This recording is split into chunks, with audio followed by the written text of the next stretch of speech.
I would say it was a packed year with like lessons, with experiences. Wait, what? Lessons. I read it. You know what to do. I was concerned about this. I was like, I did.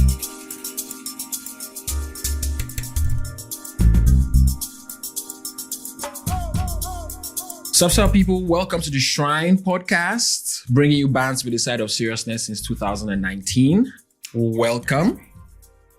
If this is your first time tuning in, this is the show where we explore our curiosities about pop culture, the human condition, technology, music, and just life in general from our lens as young adults born and raised in Nigeria.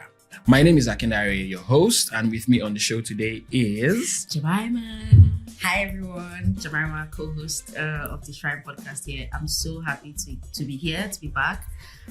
Even though a certain person kind of like begged me, cajoled me, pleaded with me to be back on this show because like it was just taking so much from me. But honestly, I will not lie, I am so stoked to be back. But I will not be mentioning names. Fair women. Moving on.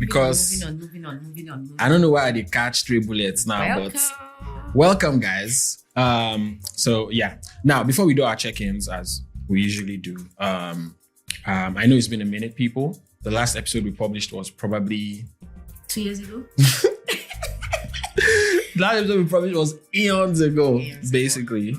And yeah, I know you guys must have questions. And if you don't have questions, then I don't know what kind of... Get your money up.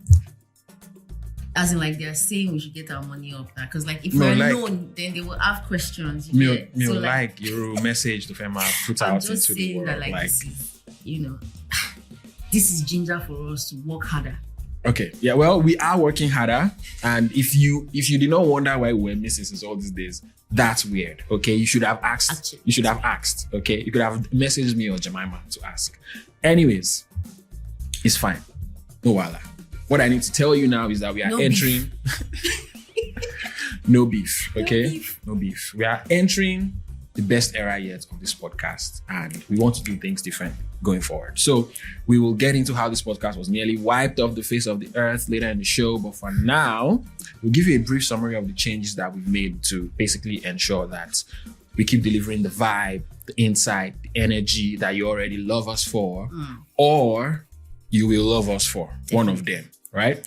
Let me start with infrastructure. Kenny. Sounds architectural. Infrastructural building. Infrastructure. Why are you acting like us? You will say infrastructure at work all the time. Yeah, but that's work. So it's like it's corporate. Ignore me. Go on. It is. We are. But this is. We are corporates. Okay. we are corporate. I think make 1 naira and in a joy. So we are corporates. All right. We are serious now. That's why we are using big words. All right. Yeah. Okay. Go on. Infrastructure. All right. Infrastructure. So when we first started, right?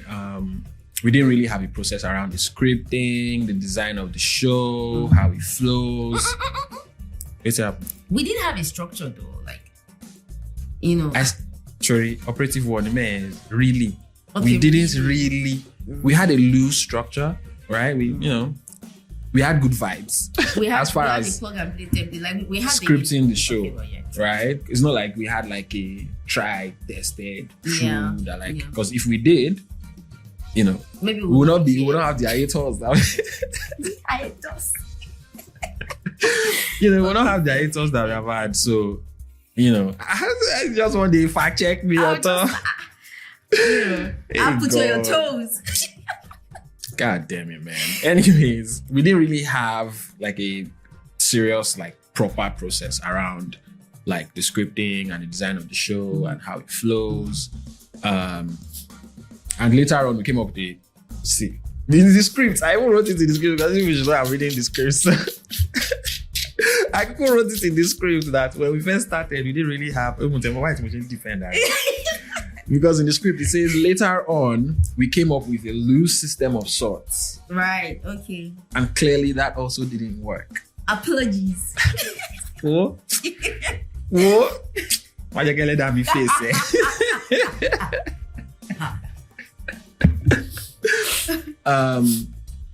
Anyways, we came up with a loose system of sorts, and clearly that also didn't work. So, now we have properly fleshed out, and we are constantly evolving our system and process that will improve the quality of the show and ultimately you guys' experience as our listeners, because we love you guys so much. You guys mean a lot. We've invested in microphones, as you can see, visuals, as you can see, audio engineering. As you can see. I for carrying like this show on, but it's here. Atibebelo. Also, Ayomide, our amazing engineer who has had our back all this time, is now fully on the team as well. So, Ayomide, your reward is in heaven. I'm just saying. It's you on go earth, there, go looking. but he's also in heaven. Yeah, that hula shit. I don't know what that comment on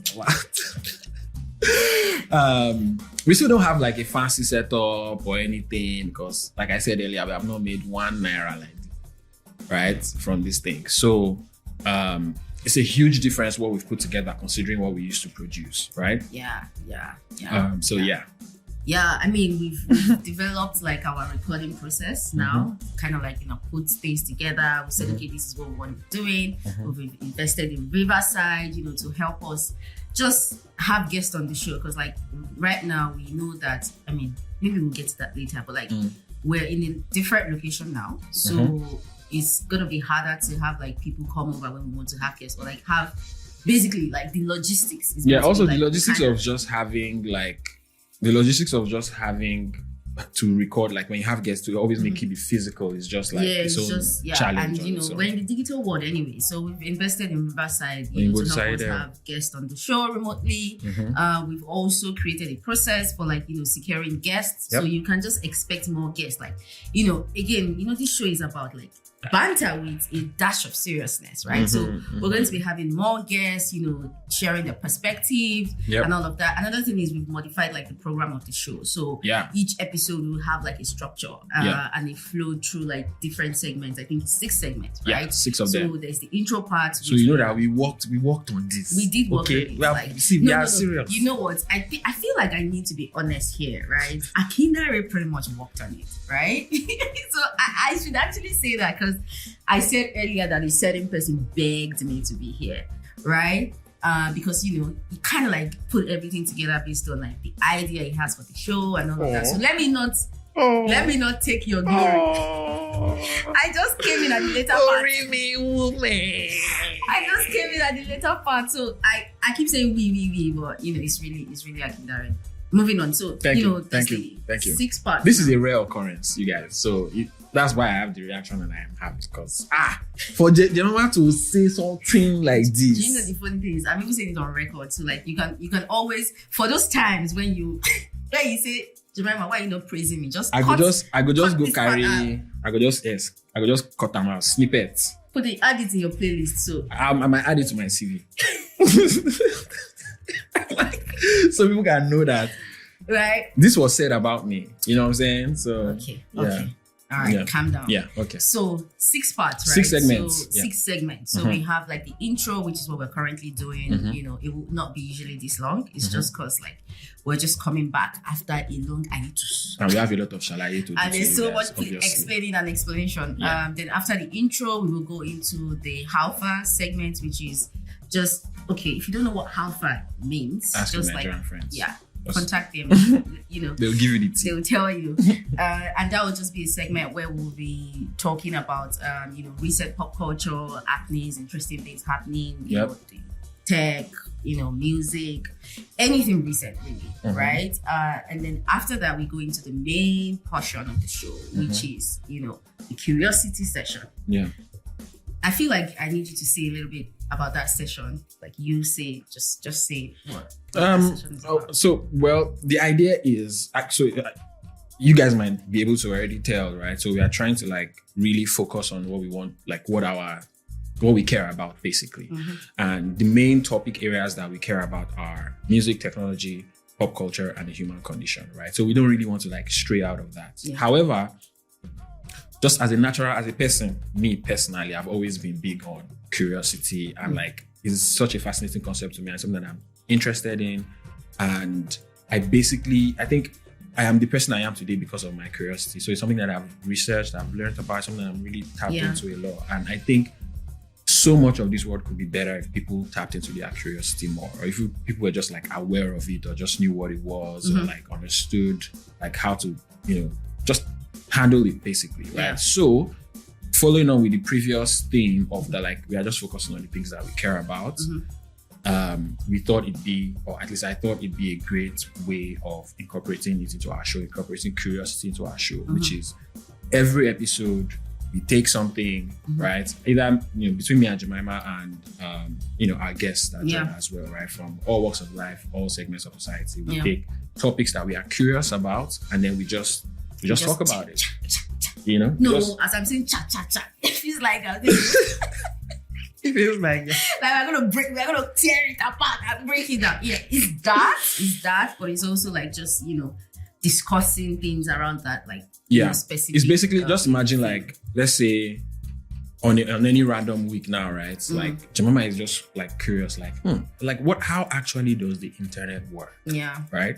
And if we are lucky, maybe we find someone, maybe one of you guys knows how the internet works, and like we want to come and talk about that on the show with us, right? And then we just talk about that, and like we just look at all the different dimensions, the things that interest us, and all of that stuff. And from those conversations, we hope that obviously we'll be able to provide like great value and insights, and through exploring our own curiosities, we can also get to share that with our audience and our listeners, and then also hopefully that encourages you to also explore your own curiosities as well. And hopefully my own vision is that at some point in time we will have this community of people that are just curious about shit, and we just go explore that shit. Like I'm just like, what would it be like for example, we are exploring this wine, we're curious about this wine, right? We saw it at the store, and like, this is carton. I don't know if you can see this, but like it's a carton, but like it says it's when in Rome, Pinot Grigio white wine, right? And it says it is 6 times less CO than a glass bottle, right? So, and I'm just like, interesting. Like let's see what that is about, right? Climate change is a big deal now, and all this stuff, right? So that's why we're trying it. We'll give you the verdict on that later on in life. So that's why the main segment of the show going forward is going to be called Curiosity Sessions. So sessions where we explore our curiosity. Okay, yeah. I mean, so then you guys talked about that session, blah blah blah, and then from there we would go into music, tech, movie recommendations, anything really, that we thought that we think that you would need to know, and then also if we have guests on, they would also share their own reviews, tech, music, all of that jazz. Go on. I was going to say the main reason why I wanted to have like a recommendation segment was because, like, I don't know about you guys, but like for me, like I like when somebody like puts me on to like some cool shit. Like somebody's just like, watch this movie, and I watch the movie, and I'm like, hey, all my head is blown. I love it. Or someone's like, listen to this song. Or someone's like, oh, there's this app I use, or there's this plugin on Google Chrome that like is I like stuff like that because, listen, life is already hard, right? Yeah. So tips, recommendations. That will make your life easier. Like you don't have to. Exactly. I think you were the one that showed me a video about, I think Messi was playing football, and they were fouling him, and the video was like, or the caption in the video was like, can somebody tell Messi that it's okay to be go fouled? down? But anyways, I don't know why I said that, but what I was trying to say is that like me, I always like when there's tip, like when I don't have to go through like the stricter way. Do you get what I'm saying? Yeah. Like, because I'm not trying to be first in class. Like you don't open Netflix and like you're searching. Like just tell maybe, me what to go. You have to read a couple of synopses and watch a couple of trailers. So that like, is this good? But like somebody has already told you that like, see these 3 movies this weekend. Just sit down. Exactly. You don't have to stress about it. Yeah. And then when you watch things, it's actually good. And even if it's not good, at least from your standpoint, like that is an opportunity for conversation. Like, okay, why did you not like it? Me, I loved it. Why did you, So yeah, at the end of the day, all fosters conversation, it all fosters interaction, and it also just helps everybody, right? Like, why move on with life? Why, if I can tell you something that will make your life easier, like, why would you not want that, right? I would want that. So yeah, all that's right. basically. And then we go to what's the last part? We are doing this from the script. Just manage with us. Like, we tried to disguise it, but nobody can remember all of this shit. Okay, so rusty. It's what it is. Okay, and the final portion, the final part is like the Village Square part, which is a new segment that's been added as well, right? Yeah. So this is part of the show where we're dedicating to like feedback and commentary from like you guys, anybody that listens, anybody on the internet who is angry about something. Let's say angry. Oh my God, who's angry about something, whatever it is that the internet is angry about and stuff like that. It's just, we just, talk about it and dissect it. It's also a way for us to, build that community, like get from you as you're getting from us as well. Yeah, so for example, if Jemima tells you to go and watch something and it's absolute rubbish, which it probably will, just, yes, this is the session, this is the segment of the show where we will actually like talk about that shit, right? So we'll actually read it out, like, so send us an email, theshrinepodcast@gmail.com, and we will be happy to chat about it. Yeah. So yeah, also like Village Square is also about like, there's always things happening on the internet and in different corners of the internet. And like, when you're on Twitter or you're on Instagram and then somebody posts a video from TikTok and like you enjoy the video, right? It's that kind of thing. But if you were not on TikTok, or if you were never on TikTok, even if you are on TikTok, you might never come across that video, right? So it's in that same spirit that is like just whatever pop culture topics of conversation that we see out in the world, on the internet, which is why Jemima said whatever the internet are angry about at the time. They're angry about. And also whatever you guys have to say to us as well, or whatever questions you have as well. I like to imagine myself as a Dr. Phil of sorts. So come to me with all you that are something and heavily lady. And you don't touch Jesus. You don't touch Jesus now. Come to me, listen, I'm a problem solver, okay? Bring your questions, whatever dilemmas you have, let's hear it. We'll talk about it. And we'll let you know what's up. Akindare says, sign out. I don't know about that. But, anyways, and then after that we close out the show, right? Yeah. Can you do a rundown? Because I feel like in between those 6 segments of the show, we've kind of talked about different things. Okay, so we have the intro section. Yes, we have the how far section. We have the curiosity session. We have the Village Square session. Yep. And then we have the the recommendation. We have the recommendation before the Village Square, and then we close out. So that recommendation is called Step Up, and then we have Village Square, and then we close out. So let's take it again. So intro session, which will not be this long. We promise. This is the longest it will be this season. Okay. Yeah. So we have intro. Then how far? We have how far, which is what is happening in the world. Yeah. Right. Basically, big topics of conversation. The curiosity session. Curiosity sessions. That's the main part. That's the part that you want to be. That's the part you want to be involved in. That's okay. The part. We have Rex. We have Step Up.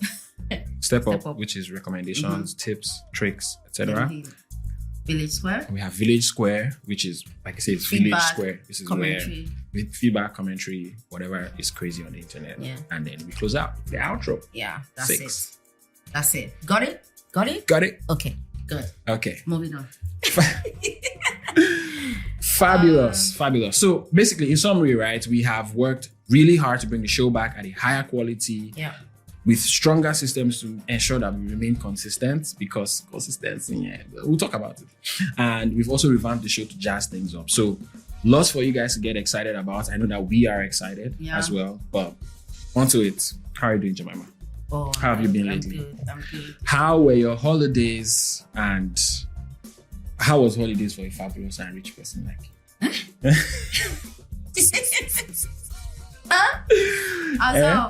How was holidays for a rich and fabulous person? I am good. The first bit of the question.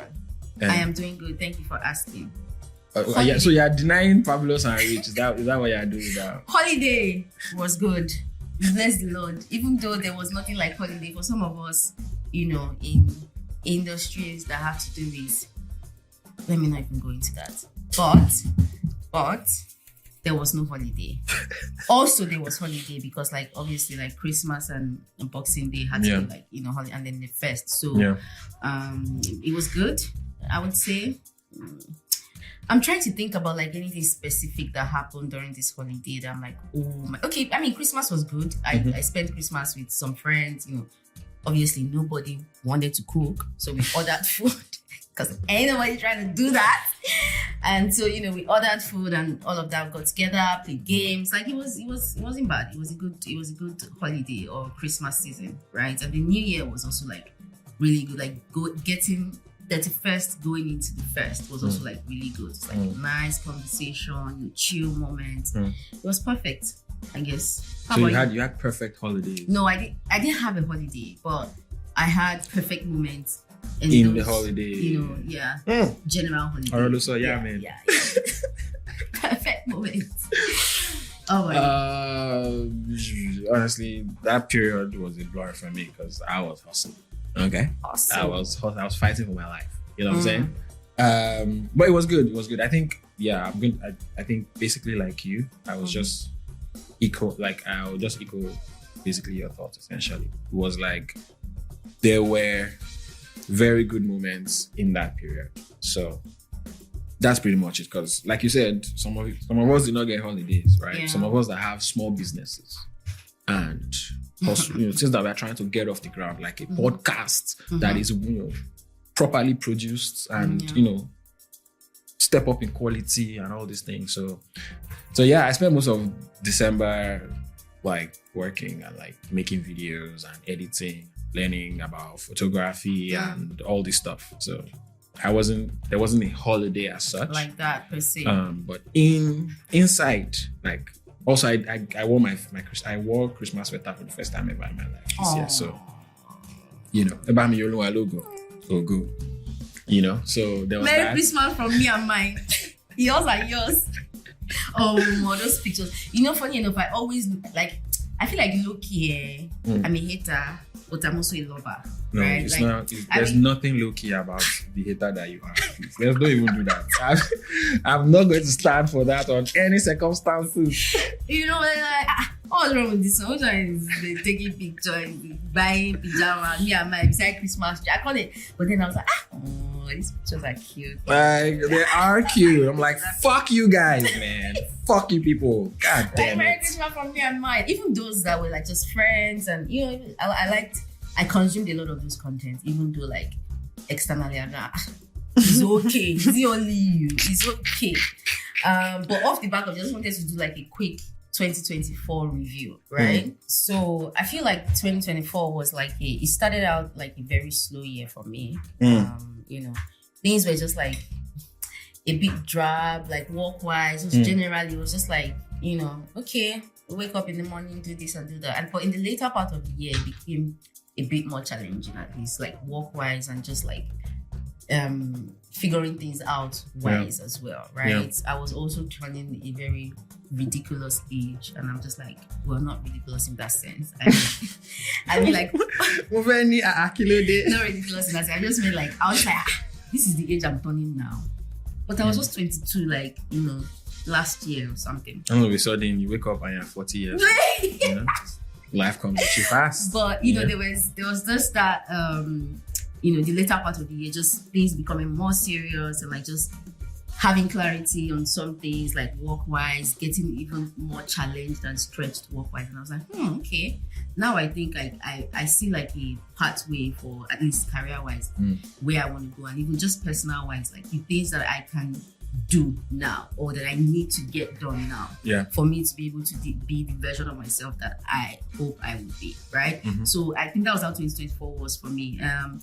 I would have loved to like made more connections, like had more friends or like just get into like just build more community. But I would say that I also try to solidify some of the friendships that I like existing friendships, right? It's back to image. It's back to image. It's back to image. Existing friendships. And then 2024, I traveled a lot as well. So it was a very good year. Like Jam game, whoa, wow. Just Yeah, anybody. When if people see this woman house, actually, Emma Shaoli. Don't be. I take that back, Emma Shaoli, because Emma Shaoli, you will be reducing my own. You will be reducing. My portion. Like, I was grateful for like those moments where I went to like different. I think I went to Cyprus. I was in Portugal. Yeah, you were everywhere, man. Like, I went to Kenya. I'm not gonna lie. I was slightly disgusted. Oh, I was sorry. like, Kenya, every day. I'm going to. But the thing is that like. But it's like these trips are. I don't need green passports. But yeah, just being able to go into like go to those countries and just see the other parts of like life, and, see the world, and like how people, interact also, with themselves. Dirty my passport. Go through the immigration struggles of holding a green passport, even though I am not living in Nigeria at the moment, right? All of those. But I would say it was a packed year with like lessons, with experiences. Wait, what? Lessons. I mean it. You know what to do. I was concerned about this. I was like, this show just started. They're going to improve. No. English I've actually improved, because I've been in the midst of English people a lot these days. So I've been speaking. But clearly, Oduduwa has not left. No. Hook me by the neck always. But yeah, that's 2024 for me. It was a good year, I would say. I did like, I think what I loved for you the most, apart from like obviously, your growth at work and stuff, is just like how rapid you went from like being not as traveled to just being like, Jesus Christ, like. I love it for me. Just, Me, my 2024 was rubbish. It was, I'm sorry. It was. Thank you very much. Thank you. I appreciate it. 2024 was, it was not, I mean, when I say it was rubbish, like, it's not like it was a 2/10 year by any means, right? But it like, that was it. When you say things, right? I want to do this, I want to do this. Did you have a plan? Of course I had. So nothing went according to plan in 2024. 2024, I would say, like, if I had 10 plans, one was one thing, maybe 1.5 at best. That's 0.10 conversion. There was a lot of turmoil in 2024 career-wise, and instability as well, and also new beginnings as well, because 2024, at the end of 2024, after I looked at the year, I'm like, even I say, they have, even I say, no road, even I to jazzy by. I was just like, okay, like, I'm just gonna, like, do my own thing. I'm just gonna start my creative production and strategy business. Thank you. AKNLWS on XYZ. Please check it out. Check it out. Buy the market is selling. You go there, hawk am like help me now. Feed my children. You feel day traffic. Okay, maybe not, but like you could be in Lagos traffic. Yeah, if you see me, you just see me like this, like with my signboard, my mini signboard, like buy what I'm selling. So I decided, because like it's something I've been. Fun fact: I first attempted this in 2017. And then I fell by the wayside because, when you have trauma from fear of poverty, they do things to you sometimes. So, I went back into 9 to 5 and all that jazz. Anyways, before I start, elongating the gist, 2024 was not so great. But I feel like there's a story in there, as in just a lesson in there, which is like you started in 2027. You've done it before 2017. I think they just it didn't work out, but then now it's 2025, right? Or 2025. It was 2024. Yeah, 2024, at the end of 2024. And then you started again. So basically, like, don't give up. You can still. Yeah. I mean, I don't know if don't give up is the lesson there. Or the fact that like you can still, like, if you start something and do it and it doesn't work, you can still do it again or try to do it again. Right? Like, don't let that discourage you, like, because you could have said, 2017 you did it, like, okay, maybe I don't want to do it anymore. But you still. Yeah. Of course. It was. The bigger lesson from that, I would say, is like sometimes you need to be aware of what life is pulling you to. So essentially what just happened, the reason why I'm going back to it is because it just seems like since that 2017, all the ideas or everything I wanted to do then, fast forward to now, those are still the things that I really, in my chest, in my heart, I still want to do. I want to make videos, I want to take photos, I want to work on, fun strategic projects. I want to do film, whatever else. I want to do this podcast. I want this podcast to actually be a thing. And, so that is the arc, basically. That was 2024 for me in a nutshell. It wasn't really, what are you doing? What's that? No, I'm saying you need to look at me more, like engage me more. Who are you looking at there? I'm looking at the people now. Like, okay. Actually, do you know what? Maybe like for other next episodes, this is part of it. Okay, maybe for next episodes, right? We can.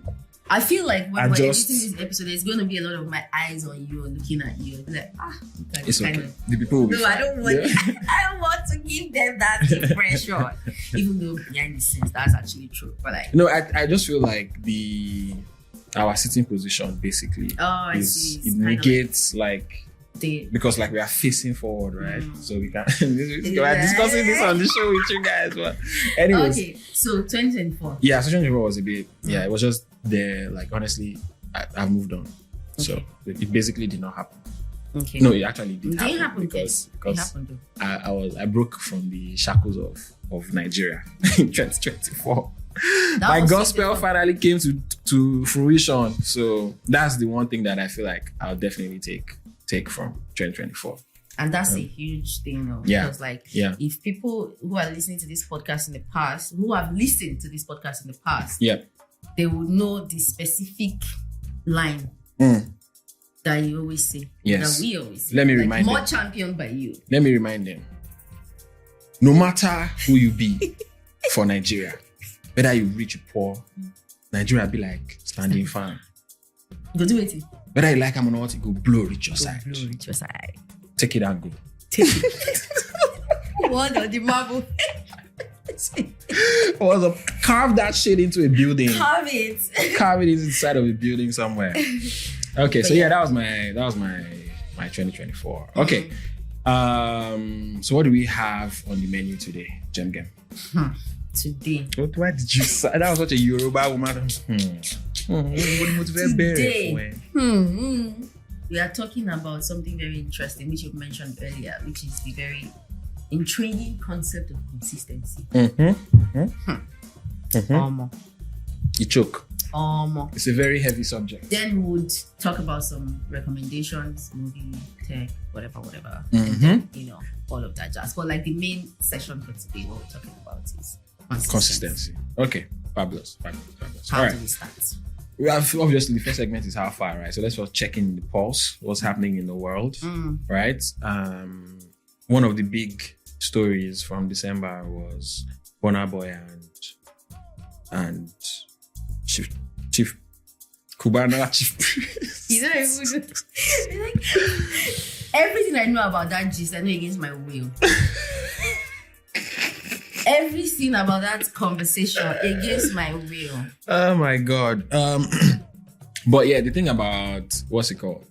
Burna Boy and Cubana Chief Priest got me thinking about like Nigerian artists, like and beef, right? Like I feel like these days, right? You have the Whiskey, Davido, Burna triangle. Yeah. It's a weird triangle, but they have their thing going on, and then. But it's more Davido and Burna. Well, yeah. Is Burna and Whiskey against Davido essentially? Because Burna and Whiskey have.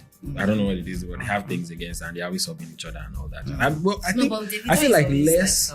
I feel like it's less between Burna and David, and more. But Whiskey and David is like Ishan. They don't. Those two. They don't like each other at all. It seems like. Yeah. But anyways, it got me thinking about beef between Nigerian artists. Like we said, Burna and Co. Right. But then we also have like in the past we've had like what's it called? We had like Blackface and Two-Face, Idris Abdul Karim and everybody. Like we've had, and I don't know of any at the moment, but I imagine like during the Sonia Day, I used to be like beef. Barista, Shino Peters, the Imperial. I'm sure those they times had to there was be. no internet, so like it would be like maybe they go to party, then they'll just like Sonia Day. Oh my God, don't share for me. That's the only thing that they'll be talking about, and they'll be spreading in parties. I feel like there would be like sort of newspaper reports, or from like archiving, start archiving. Yeah. Like, you guys should check that stuff. There's out, always please. like a gossip column. Because I saw archiving posted something one time about Lagbaja and Femi Kuti. Oh, that I think maybe it was an Amstel Malta show or some show. Like they were invited for the show, and I think maybe they said Femi Kuti would like close out the show or like be the main or something like that, and Lagbaja wanted to do the show by himself. I think they didn't tell. Anyways, I don't know the real story, but basically, there was some. Bro, if you have the gist, if you know the let gist, us know. Tell us. Please send us an email. Please. theshrinepodcast@gmail.com. Yes, please. We want to know. But yeah, that got me thinking about like just Nigerian beef amongst Nigerian celebrities in general. Yeah. And I think it'd be interesting to like compare like sort of the 80s and 70s kind of beef or like how they went about it and like the the 90s and early 2000s, and then like now the recent guys like how like also like how do you guys feel about like when Nigerian artists, like it's a different thing when it's like Drake and Kendrick Lamar, right? Like I feel like that's like a different level. But like I'm saying for Nigerians, like how do you like feel? Do you take sides? Do you care? Do you take sides? Like Nicki Minaj and who's the other? Cardi B. And they're like Barbs. Like Barbs don't fuck with Cardi B's fans, and Cardi B's fans don't fuck with. I don't know what they call themselves. Cardigans. Cardigans. His name's like Cardigans. I'm dying. Fucking hell. Yeah. But yeah, so let us know. And also, if you have any tea on just any kind of celebrity beefs, maybe outside of music, again, send us the tea, the Shrine Podcast @gmail. You know what? If you don't even want to send the tea to the Shrine Podcast, me, I like big one myself. Message, tag, DM me on Twitter. My handle is @gem_.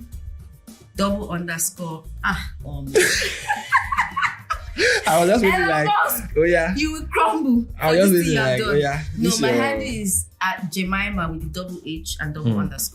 That one. Just DM me, text me. Like, I need that tea. If you know the gist. Like, because like in my mind, when I see some gist, I'm just like, I wish I could like know like what was really happening. Like I want to have the insider gist of the gist, so I can speak from a more not even speak, but so I can know. Just so you can know. It's also like you have privileged information. It's like now. When I talk about it, I don't know. But you don't know what, like I need to know. I need to know. Yeah. Moving on from Nigerian artists. Yeah. Actually, I feel like in this How Far segment, just before we go on, we should, because obviously How Far, this segment is about like what's going on in the world, like what are the big conversation points. And I think right now there are no bigger conversation points than the fires in LA and the wars in Gaza, Palestine, and Sudan and Libya and all these places. Like I feel like everything else is overshadowed by war and the fact that like basically the equivalent of 2-3 cities have been wiped off the face of the earth in like 1 week, right? So we send our love and our prayers and our best wishes to everyone involved, and we hope that the world is a better place soon, because obviously that's part of why we are doing this podcast. I just feel like there's so much horrible shit in the world. And like, you guys need some bands and some, good vibes, some energy. Like every time I come back, just open news, just like sorrow, terrible, horrible. It's like, you wake up in the morning. Yeah. So, and then the other thing that happened in December was basically, December is just like a couple weeks ago. Well, but it was last year, so we have to. I know. I'm just saying that, like, the way we're even saying, like, oh, then that happened. He said, like, it's far back. Yeah, it was just last month. It's just like, for context, we're recording this. Should we say the date we're recording this? Is that probably? we're recording this sometime in January. We're recording January 11th. Mm-hmm. Yes, we're recording to January 11th. You know what? It's good that we put it on here because this is like accountability that this episode must go out this month.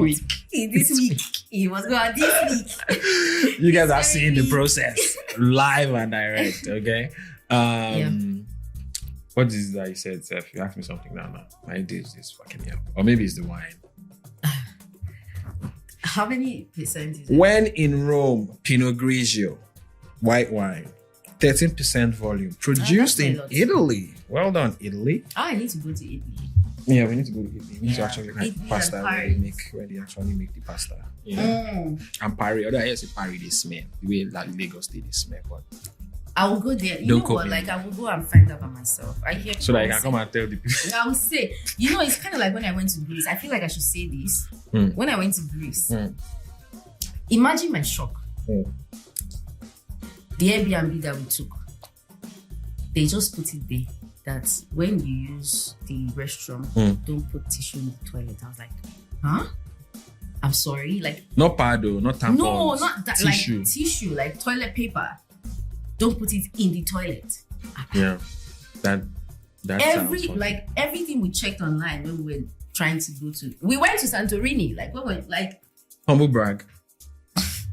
that's not the point. Jemima is trying to let you all know That's that she's not the kind the of point. person that goes to Santorini with That's the not girls. the point. But You know the what point I'm is that saying? like everything we checked, we didn't see anywhere like that said, oh, you couldn't put toilet paper in the toilet. But apparently it's a thing. So I'm just like, more people need to, because I feel like if you're trying to travel or you're trying to go somewhere, like you need to know certain things about those places so that you know how you would. And the reason why you don't put toilet paper in the toilet is because like, how do I explain this now? The islands or where the houses are built like on rocks. So like there's no drainage system, if that makes sense, right? Or at least not the type of drainage system that we're allows, used to. and because like there's like beach and the ocean, like if you put toilet paper, it will go into the ocean. Like you can basically get to the ocean, and they're trying to not, no paper, no plastic, and all of that in the ocean. So that's kind of like the reason, or one of the reasons, according to what they told me. I did not even verify if that's true.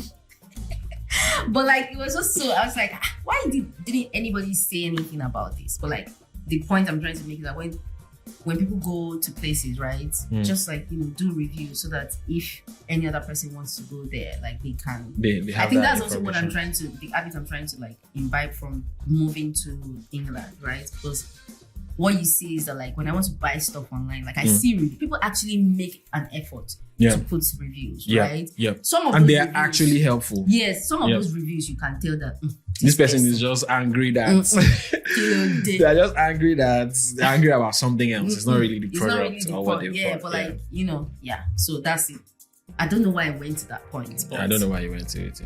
Let's go on. One of the things we wanted to talk about was a phenomenon that we saw on social media, and it's basically how today's society, at least on the internet, seem to treat successful women, and like how they treat successful women. Yeah, basically it stemmed from, I don't know if you guys remember the PhD lady whose work on olfactory, something that to do with smell, and she posted it like she by herself go pay for the PhD. Now she by herself do the PhD. Now she by herself just post say, I'm so, because a PhD is not a fucking easy thing to do.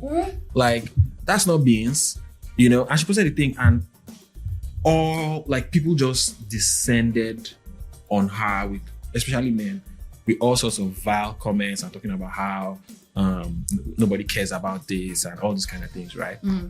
But let me read a tweet here for you guys.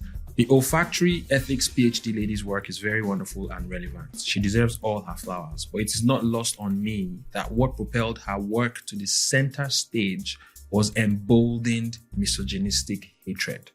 I'm very concerned for where we are heading as a society. That's from Show Me Sita on Twitter, which I thought was clutch. That was like clutch reasoning.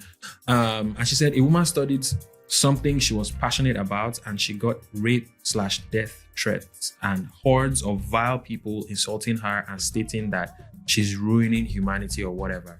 These aren't fringe thoughts anymore. These evil ideas are spreading. And that's the truth, because every time you see a woman like that is successful and like she says something. There's countless stories. Beyonce still gets fucking slandered Like and they dragged. still asked, somebody was still saying that Like she was lip sync. like till tomorrow, I'm Beyonce like, still what gets does this slandered. woman have to do? There's Megan Thee Stallion, like Kelani. There's like so many women. Ari Lennox is still fighting for her life.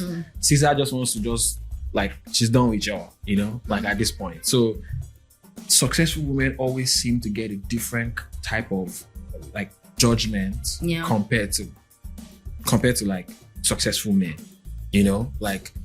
So, and I think that is something we need to be more cognizant of in just in general in the culture, right? We need to be aware that like, if you can argue against this, I'd love to hear from you. Like, send us an email at the Sharing Podcast at gmail.com. If you think that successful women are treated justifiably or fairly in the public space, at least on the internet, in today's society, I'd love to hear that. Because I don't think so. Like Serena Williams she's always explaining herself because some of you are going to go and say some shit that does not make any sense. Like, it just feels to me like this successful women don't get the same kind of grace, as you like to say, that successful men in society get. Like, you know, it was Kim Kardashian and Ray J that were fucking in that video, but Kim is never going to forget. Like you guys will make sure. Remembers. Like nobody even remembers Ray J in that shit. You know, that is to tell you like, you know, what's actually going on. So yeah, I just thought that was a bit that was an interesting phenomenon because I had not actually dipped it like that. Because even all these examples, right? It was when I read that tweet and I was like, God damn, that's true. Like I started thinking about basically any famous, successful woman I can think of. Yeah. There's been some way that society or just like the internet has tried to like come at them unfairly. Yes, now. You know, and I think that's just ridiculous. But what are your thoughts on that?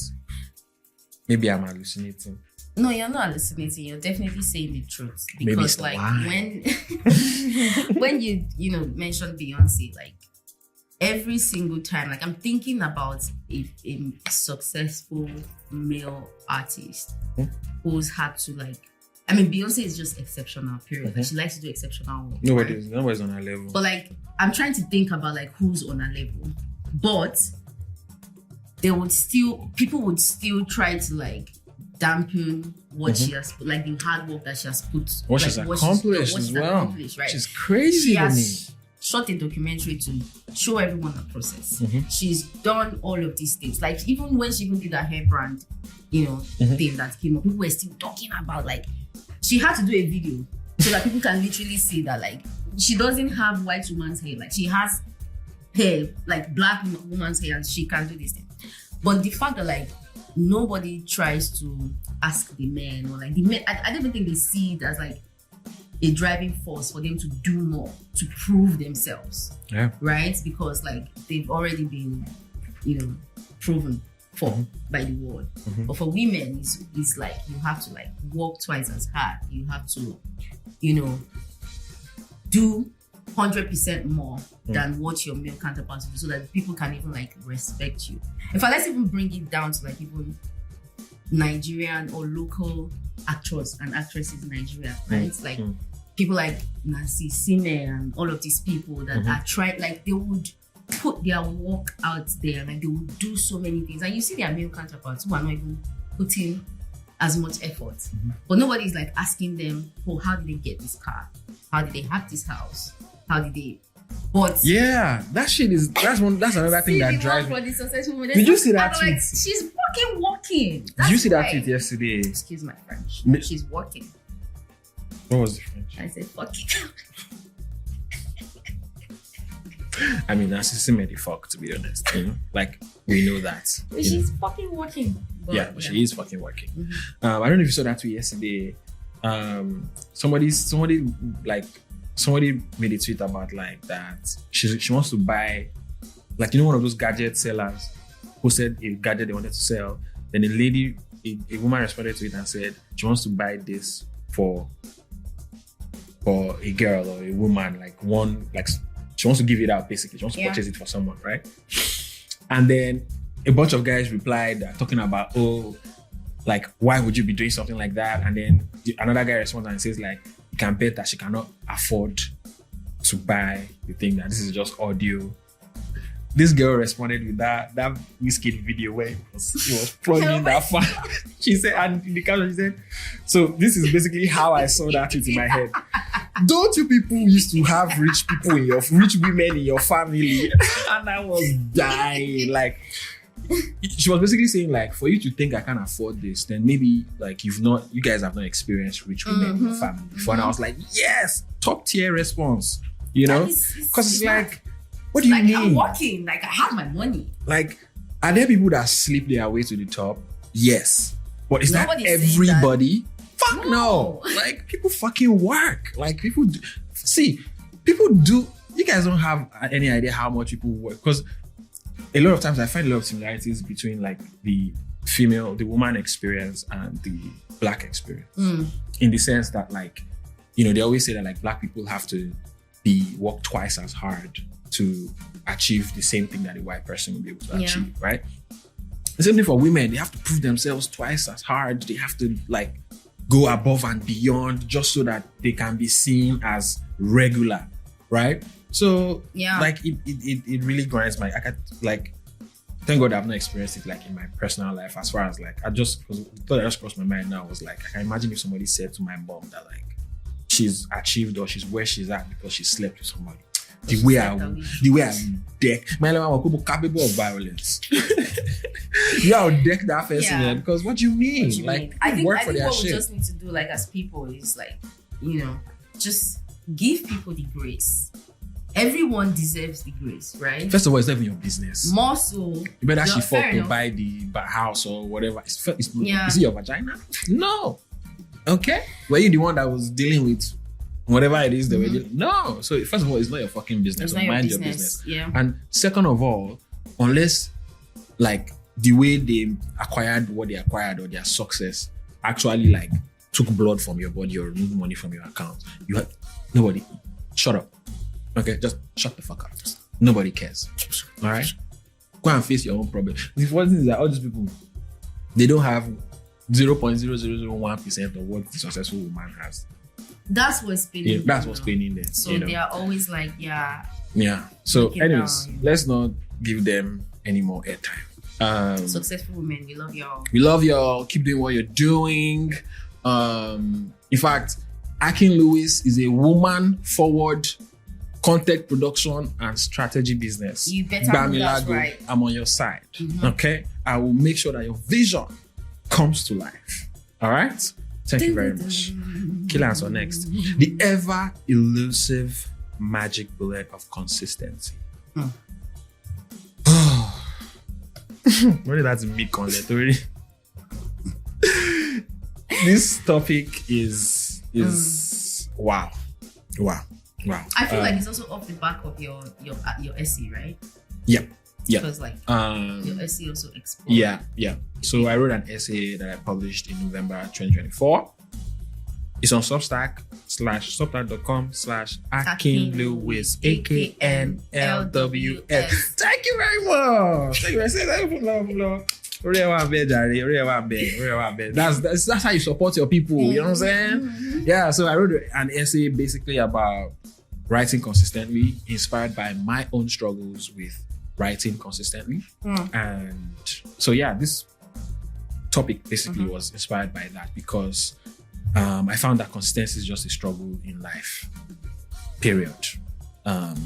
Consistency is one of those things that like nobody really teaches you about it, but it's actually like a core fabric of existence as we know. It's like you can't, everything operates on consistency. Like the reason why we have days, weeks, months, like we have the hours, minutes, seconds, like gravity is 10G wherever you are in the world and like wherever you are in the universe, right?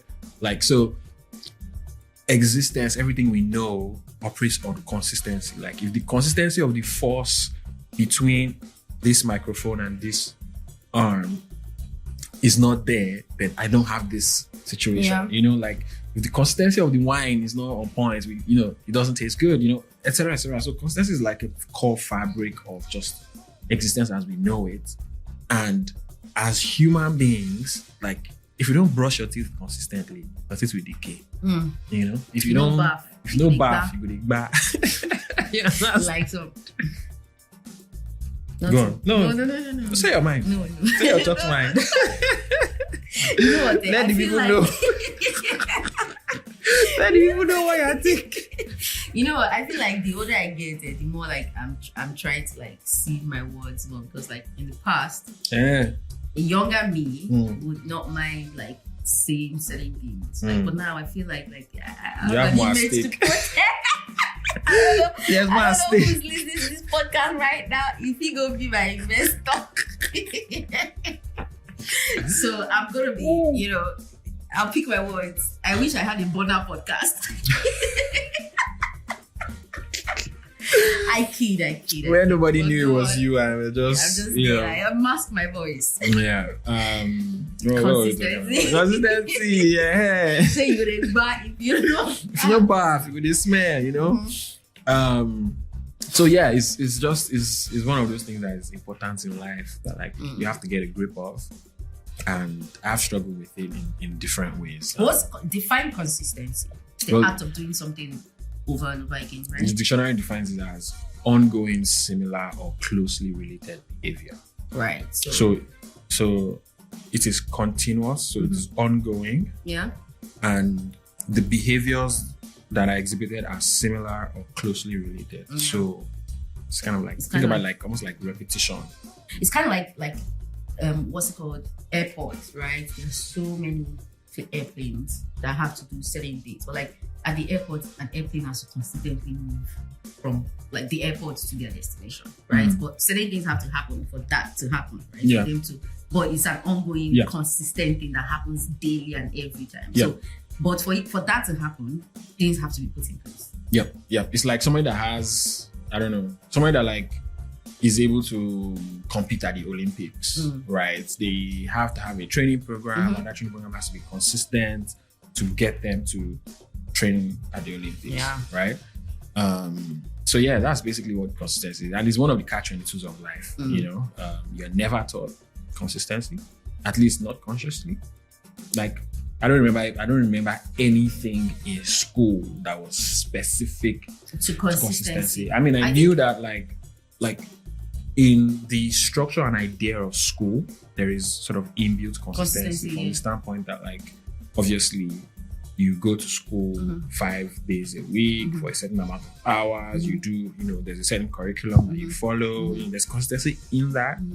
But that concept of where that consistency comes from or why it's important, I don't remember. Yeah, because it's like you experience it and you live through it but like you listen to school analysis, right? It's kind of like until you're an adult that you didn't sit down and think about that's what all when you this were a is. kid, like using the school analysis, like you know that you have to like do your assignments for you to pass, right? Or for you to like submit the next day, or you know that you have to attend classes for you to like. But that concept of like why it's important and like the deeper meaning was not like properly taught. It's just something you just know. Do you know what? When lecturers are like, oh, come to class, they are not saying come to class because if you consistently come to class, you learn better. It's like, if you don't come to class, you miss or you will not pass. Or you will not pass. Or, they didn't really explain the reasoning behind like why it's important to come to class or why it's important to do certain things consistently. So the reason why we're talking about it today basically is just like, we are 30 plus adults now, and I feel like the older you get, the more should I say like knowledgeable or conscious of life's core principles. Like whether you like it or not, right? The older you get, you're going to have to contend with consistency. Like you just cannot not contend. You can't avoid it. Like there's nothing you can do about it. Like you're just gonna have to. Okay, in what ways do I need to be consistent in my life? What are the things that I need to be consistent about? etc. Right? So a good first of all, it's just annoying that like consistency is something that like nobody really teaches you about, but it's also something that you absolutely need in your life. You can't do without it. Like nobody can do without it. Like, you know, consciously or subconsciously. So, you know, obviously that's incredibly annoying. But like we spoke about, you know, being inconsistent in the podcast, you know, at the top of the show, and you know that consistency was a struggle that we had to deal with in that instance as well. It was just like, first of all, the first rule of the internet is that consistency is king. Like, no matter how great, how wonderful your content is, if you are not consistent, if you look at all the biggest brands, all the biggest podcasts, you know, influencers, whatever, skip makers, comedians, musicians, you always find that thread of consistency amongst all of them, right? So we did not have that on lock. Yeah, I mean, I would speak personally. Okay. When I say personally, when I say personally, I want to speak in terms of specifics of the things that like I struggled with as it relates to consistency with the podcast, right? Okay. Now with the podcast, obviously, like when we started, you know, vibes. We started with vibes. Like we're just like, oh, this is what it's going to be. And then we moved on to this system where we had like different episodes. You know, funny enough, like when we're doing this rejig process and everything, I was looking at the drive and I was seeing all the episode notes that we have created in the past, right? Yeah. But like, I think for me, the post-production of the podcast, right, was somewhere I struggled with. It was like, you know, I was saddled with the responsibility of like, oh, let's, you know. I mean, don't say you were saddled. No, not saddled. Sorry. Apologies for that one. Like, I was. What you can see? No. I assigned like I'm just fucking. All I'm saying is that my own, what I picked, right? Because like we all had different, you know, things to do, right? And I'm speaking about where I struggled, right? My way I picked or what I was supposed to handle, what I am supposed to handle is the post-production, the dissemination of the podcast, like after it's been produced, like on socials and this and what are we going to post, like the notes and whatever. You also have pre-production. Yeah, those punchy lines, right? Having to do that on a consistent basis like was a struggle for me because I couldn't figure out how to marry that with like other things that I have as priority, right? So for me, it was like I kind of like deprioritized it, but like it was also making the quality or like our consistency with the podcast like it made it suffer because again, like you just said, content, the internet, everything they say is for you to be able to be successful, whatever, you have to be consistent. So I struggled with like how to figure out like how do I prioritize this, like, and marry this, and like because it was on the weekends, like I'm working during the week, like weekend I just want to chill, but like I still have to like do the podcast post-production, and obviously that also meant that like if we record, right, it could take like 2 weeks before we could put it out. Then the episode becomes stale just because I couldn't like do. So that's like my own. And like the world has moved on from what and the world has moved on. We're talking about, and then we now post it, and like so we cannot now do like marketing for it and put, you know, basically like amplify it that much because it's now stale content, and that kind of like affects the bigger part of the podcast for remaining consistent, right? So like it was such a struggle for me, and I think that like, you know, obviously as we're going into this new phase and new season, I have figured out a working system for how to like remain consistent on that path, or like just being able to like do that part. I feel like if I was able to hack that part, then we probably would have still been consistent, like, or would have figured out other bits of like how we can stay consistent, like with the podcast. And obviously, like we're here now, so that's why I say when I say let me pick out the part that I struggled with, and I feel like I contributed to like the podcast not being consistent, right? I mean, we can talk about the production part of it, and the topics and stuff like that. You definitely contributed. I'm just joking. You definitely contributed, but yeah, I mean, we all contribute. I mean, ultimately, the podcast being made was both our responsibility, right? And obviously life was just happening. To be honest, you guys, like, life was happening, bro. Like, you guys need to understand, like, Nigeria nearly took my life. Like, that country, it's, oh my God. Don't let me go back into my trauma space. But yeah, like, I think the biggest thing was that, like, in terms of the sort of, first of all, we should have invested in equipment sooner. Like, I feel like that would have made our lives easier from a logistics standpoint, as far as the podcast is concerned. But obviously, there's also the financial implication of that, right? It's like, I don't know. Exactly. You know, like when you're thinking about fueling your car, paying your rent.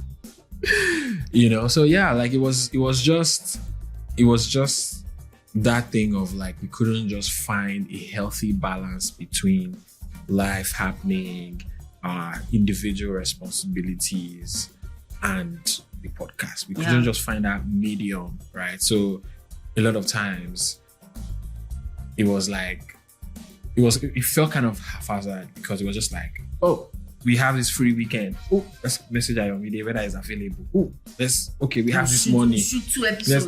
We record content. You know, like all that kind of stuff, right? So I just feel like that. But at the same time, we weren't thinking of the podcast in that sense, like in that, like, oh, this is something that, like, we have to dedicate time and dedicate like resources toward, right? And it's also just that thing of like, nobody teaches you about consistency, right? Nobody teaches you consistent. Like, nobody tells you that, like, when you want to start a podcast, though, you have to be consistent. You have to this. You have to that. You have to make sure that, you know, life will teach you.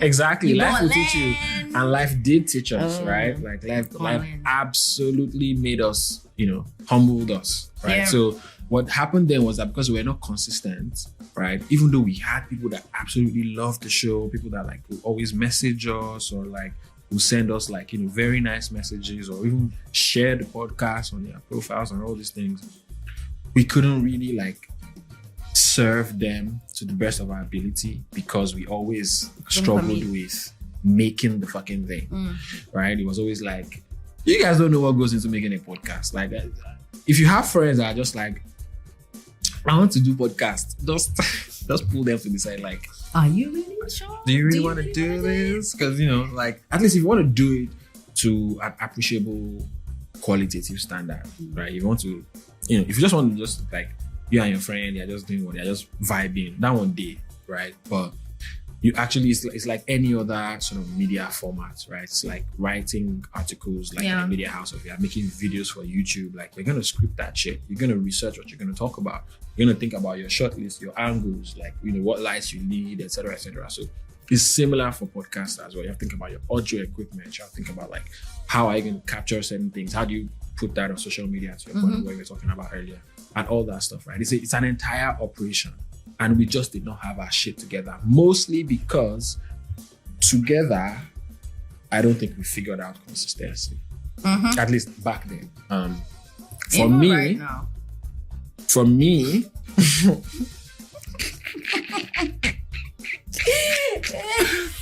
Actually, before I go into for me, right? So what has changed is basically that, like, we now have a better understanding of consistency, and we have a better understanding of like what we need to do, and what we need to commit, and what we need to, you know, what we need to put together. So we've basically, our process now is me, all the pre-production is on me. Actually, a lot of the production as well, because as I did, like, what did I talk like this now? And I mean, a man, everything, director, producer, everything, engineer, sound engineer. You know, so and then, you know, obviously Jemima is involved with the not post-production, but the distribution and like the content strategy for the podcast and all that stuff. And then Ayomide obviously is chopping up the videos, chopping up audio, you know, he's producing and creating the thing. Before I started recording today, for example, we had him on call, and he looked through all the like equipment, set up everything, you know, we're good, and, you know. So we're adapting to basically our conditions and like do it like whatever life throws at us now. Like if Jemima has to travel, for instance, like we have redundancies for redundancies, right? So there's a way that she can record even if we are not physically like present together. So and we have one quote I just want to read out is that somebody says at work, says you don't fail to the bigness of your goals. You fail to to is it fail or fall? You don't fall. Sorry, you didn't fall to the level of your goals. You fall to the. Actually, I'll have to think about it again. But what I'm trying to say is that like the goal is not what, like the goal that we have for the website is not what we're, I mean the goal is there, but like the systems that we are putting in place is what is going to make us win. Yeah. And the system basically is what we figured out like from this. So you're not going to fall to the level of your goals, you're going to fall to the level of your systems. Level of your systems. Oh my god. Right.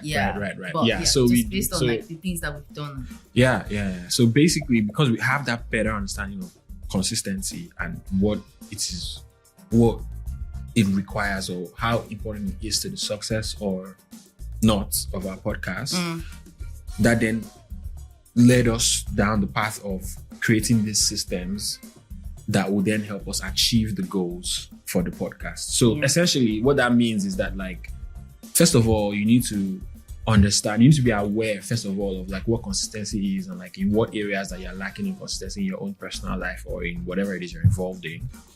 And then hopefully that awareness then nudges you towards creating systems that will help you deal better or be better at being consistent in whatever it is that you're doing or you're involved in, right? So that's what happened with us basically. So now we are aware that, guy, the reason why this podcast is just stop, start, on and off is because we are not consistent. Why are we not consistent? We have crappy systems, right? So we need better systems, and we also have processes, not infrastructure, like I said, infrastructure, and all these things, right? So now we've done that, right? And so it's just about showing up because the systems are already there, so it's easier to show up. You see what I'm saying? Yeah. So like when we have guests on the show.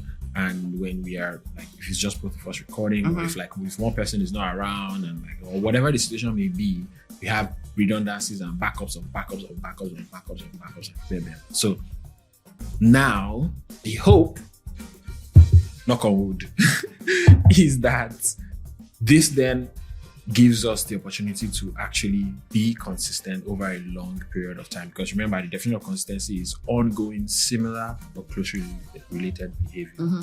So, we have the systems, and so that's for the podcast. That's very anything else you want to add to as far as being consistent with the podcast. Being consistent with the podcast. Consistency with podcast. Sure. Being consistent with I think podcast. you said it all, like basically.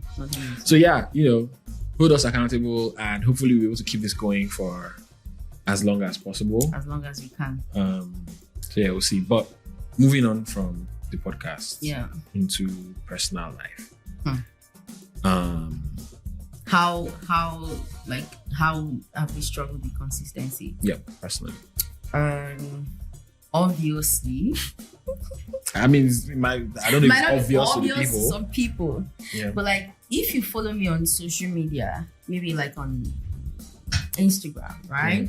You probably saw that like at the start of 2024, like I was, showing some gym pictures,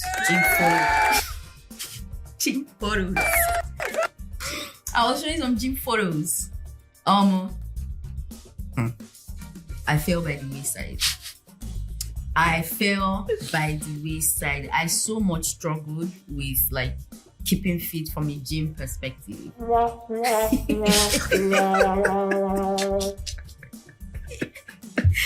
did this guy do? We have a new mixer, so I'm playing around with it. I so much fell by the wayside from like a gym perspective, and I think that like that, the understanding of this consistency now has given me more understanding. But I think I made a mistake trying to like come at it from from a strong, like from a, how do I say this now? Okay, that point you made about how nobody taught us about consistency, I went into the gym with that, right? Not that I didn't know that I had to be consistent, right?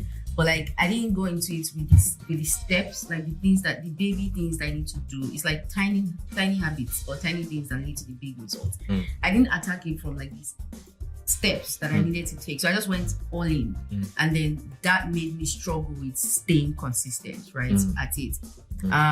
Because like things will happen, like, oh, maybe I travel and then by the time I'm back, I just cannot bring myself to going back to the gym anymore. But like what I've figured out, like in hindsight and reading and everything, like what I figured out was that if I had started with like, you know, softer things, or like, you know, if I had taken it from like a more basic level, then if I travel and I come back, I would still be able to plug it in into like whatever it is I'm doing, and like I would still be able to carry on because it wouldn't feel that much of a bother to me, right? Which was how it felt, which was why I couldn't stay consistent, because I'm just like, I go to the gym 5 times a week, I have to do this and that, and you know, all of that. But obviously going into 2025 now is more from a staying healthy point of view and less of a going to the gym and lifting those weights and doing those things that I needed to do, or that I felt like I needed to do for me to be going to the gym or for me to be healthy. So that's taking it from like that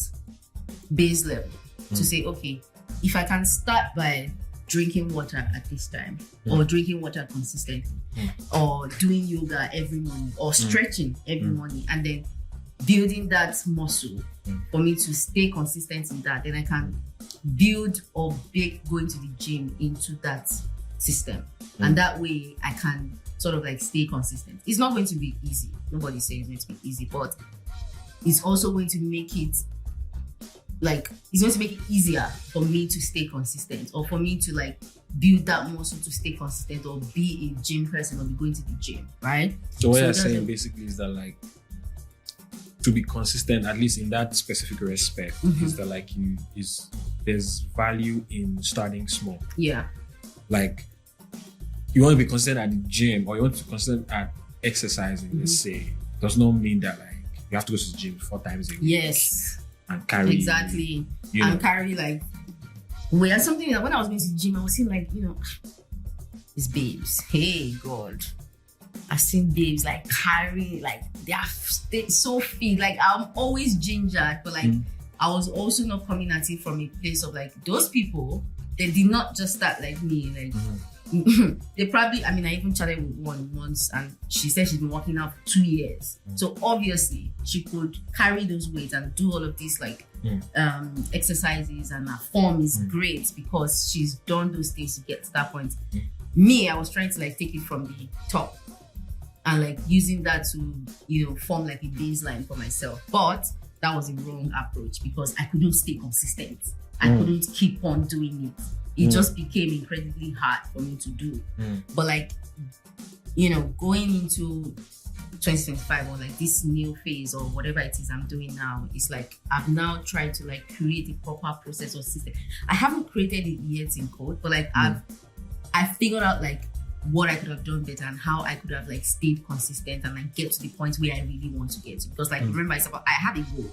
I have like, this is what I want to do. This is where I want to be. This is what I want to be. Like in the matter of like this month or this year, this is how much I want to be going to the gym, how much I'm drinking water. This is how I want to look. Or this is how I want to feel like physically and stay healthy. But like, I'm not going to just attack it from the middle. I'm going to do it in steps. I'm going to like ensure that my processes and my system are right for me to get to that point where I'm going. So that's for like the gym aspect, but for personal. Yeah, on that point, I think also like is important to like your small beginning might be different from somebody else's small beginning, right? So for example, like when you're saying that like going to the gym, like it just was not working for you, like that's okay. But like for somebody else, like they might actually need to go to the gym, and like they might need to go to the gym. Maybe they won't do a ton of workouts, but like they might need to go to the gym 3 times a week for it to stick. Yeah, so like basically is obviously nothing we are saying on here is prescriptive. So like you have to find your own, like the small habits that you're going to stack that will then give you that opportunity or that leverage to be more consistent the way you want to be. Is what I am saying basically. So gym is that's what you want to be consistent in this year. No, remember I said healthy. Okay, you want to be healthy. Living healthy. Okay. Healthy living. Okay. So how do you want to be? So you said you want to be drinking water. Yes, now it's about drinking water, eating right, stretching, doing yoga. I also want to pick up a hobby, maybe like just like pole dancing, something that I can like, just make me, that can give me that, what's the word I'm looking for right now? That can make me like stay healthy, right? In a fun way. Do you get what I'm saying? Like, because again, it's about like what I have figured out from not being able to stay consistent from the previous year. So how do you feel that like you are going to be consistent in this? Like, because to your point earlier, right, you were saying that stay healthy or be healthy as a goal. Like that's the goal, right? But then the system of how to get healthy is go to the gym. So you're saying that now the goal is still be healthy, but the system of how to be healthy is now drinking more water, improving your diet first, doing those things, doing those things before you go to the gym. So how, like, do you have any like ideas or thoughts on how you want to be consistent? Yeah, of course. Like it's more like how do you want to hold yourself accountable to that? Because I feel like part of the struggle of consistency is also just because even it does not, because you've broken down the habits or the things, let's say, it does not necessarily like that's not an automatic way, of course, to become consistent, This is the thing you mentioned about habit stacking, right? Again, I was approaching going to the gym from like it was not part of it wasn't baked into my system. Right? It wasn't baked into my plan. It wasn't baked into my morning routine, for instance. It wasn't baked into any of that, right? But with this new system now, it's like I drink water when I eat, right? So it's like, okay, wake up, brush your teeth, drink water. Like, so literally, when I wake up, I brush my teeth anyways, and then I go downstairs to start working. So it's like, I'm just adding into the list of things that I already do. So you're attaching the behavior that you want to be consistent at to things that you are already consistent which is habit stacking, which is one of the things I even wanted to recommend. I put it there in my recommendation, like, because I read articles about it. I'm just like, this makes sense, because like I was coming at it from something different. Where did you see that? It was on this podcast now. It's part of reading research that you did, right? Yeah. Oh, okay. You sent the article. No. You don't need to. It's okay. Yeah, now, because I'm like, okay, this makes sense, because like I was trying to bring it like, I'm not somebody that wake up in the morning and go to the gym at 6:30, and that's what I was trying to. Yes, I can do. But that's why I was like, it's better for me to say, wake up 7, brush my teeth, do my this, go to the gym, or do this exercise, than wake up 6. I'm not that person, or I was not that person. I can be that person, obviously. I can build myself to be that person, but like I was not that kind of person. So I was attacking it, or approaching it from that angle, which made it like harder for me to stay consistent. But with this habit stacking, which is like just adding into the list of things that I already do, will make it like much more easier for me to like get the work done, or whatever. So I wake up in the morning, I have this meeting, or I brush my teeth, I do this, I have breakfast, then I stretch, then I have my morning meeting, right? Where would I be? Wake up, brush my teeth, eat, get into my meeting, right? So I'm just like adding that extra bit of habit into my already existing system, so that can help me stay consistent. That way I can like hold myself accountable to it. Because then in my head, I'll be like, something is missing. I'm supposed to have done something that I haven't done. And obviously, adding something new will take some time. Nobody says it's going to get easier. But like with that working recurrent system, it will help me to like, stay consistent and hold myself accountable. So that's like my Yeah, habit stacking is from James Clear. Atomic Habit. Yeah, it's actually, I think it's in the book. It's in the book, if I'm not mistaken. So yeah, for me, the. Yeah, how about you? How about me? What? How about you? How did you struggle with consistency apart from like the gym? Why do you say apart from like? Sorry, the apart gym? from the podcast. Sorry. I mean, the people know that I've been fucking it up in the gym, but you know. Now you are the used to. I beg you. No, so inspiration. I'm not gonna lie to you. I think right now, gym and my relationship, I think, are the only things where consistency exists in my life right now. Like where I feel like I have a good handle on it. You know, like I got it. You know, like that does not mean by any means that I go into the gym. You know what? Let me just address this now. I feel like a lot of people on Instagram always message me and always talking about how, like, you know, they're so impressed. I'm like, the way I'm consistent, and you know, it's so. Thank you so much. I appreciate it. Please don't stop telling me that. But I also need you guys to know that, like, there's nothing easy about it. It's not like it comes to me easy to just wake up in the morning and just fucking go to the gym. Like, no, I want to be in my house. Like, you know, do something else. Maybe smoking go or something else. You know, so it doesn't come to me easy. A lot of times, like, I have to psych, and it's like a battle between myself. You have to, like, no, you have to. It's also along the lines of habit stacking, what you were saying, right? It's just like, okay, I'm just going to pick days in the week that I'm going to go to the gym. And then, in fact, sometimes I will pick out my gym shorts and whatever the night before, just so that, like, it's less of a barrier when I wake up and I'm like debating with myself, like, do you really need to go? Like, you don't go one day, nobody will die, you know. And then, so it's a whole process. Some days in the mornings, I might be ready by, like, let's say 7:30. Like, I'm dressed every day. But, like, I might not leave the house till like 9:30 because, like, you know, I mean, I have ADHD and I have some mental situations, so it's like I need to, you know. So it's what, your mental challenge? I'm mentally challenged. I just say so myself. You know, it's not easy, but we bless the Lord that we're not. It's not debilitating. Let me not abuse your you camera. Understand? Before people think I'm not. When they say, Jemima. So, you know, yeah. So gym, yes, but like, you know, like we said earlier, like, right, like the reason why I'm talking about consistency is because I've not, over the past maybe 5-6 years, in terms of writing personally for like what I want to write, not for my job, right? There's been zero consistency. No, work in my life is the only consistent. Work and my relationship as well. Zero. In fact, the relationship is debatable. But work, you can always find me there. I will be there no matter what. Yeah, Jemima, work. Yeah.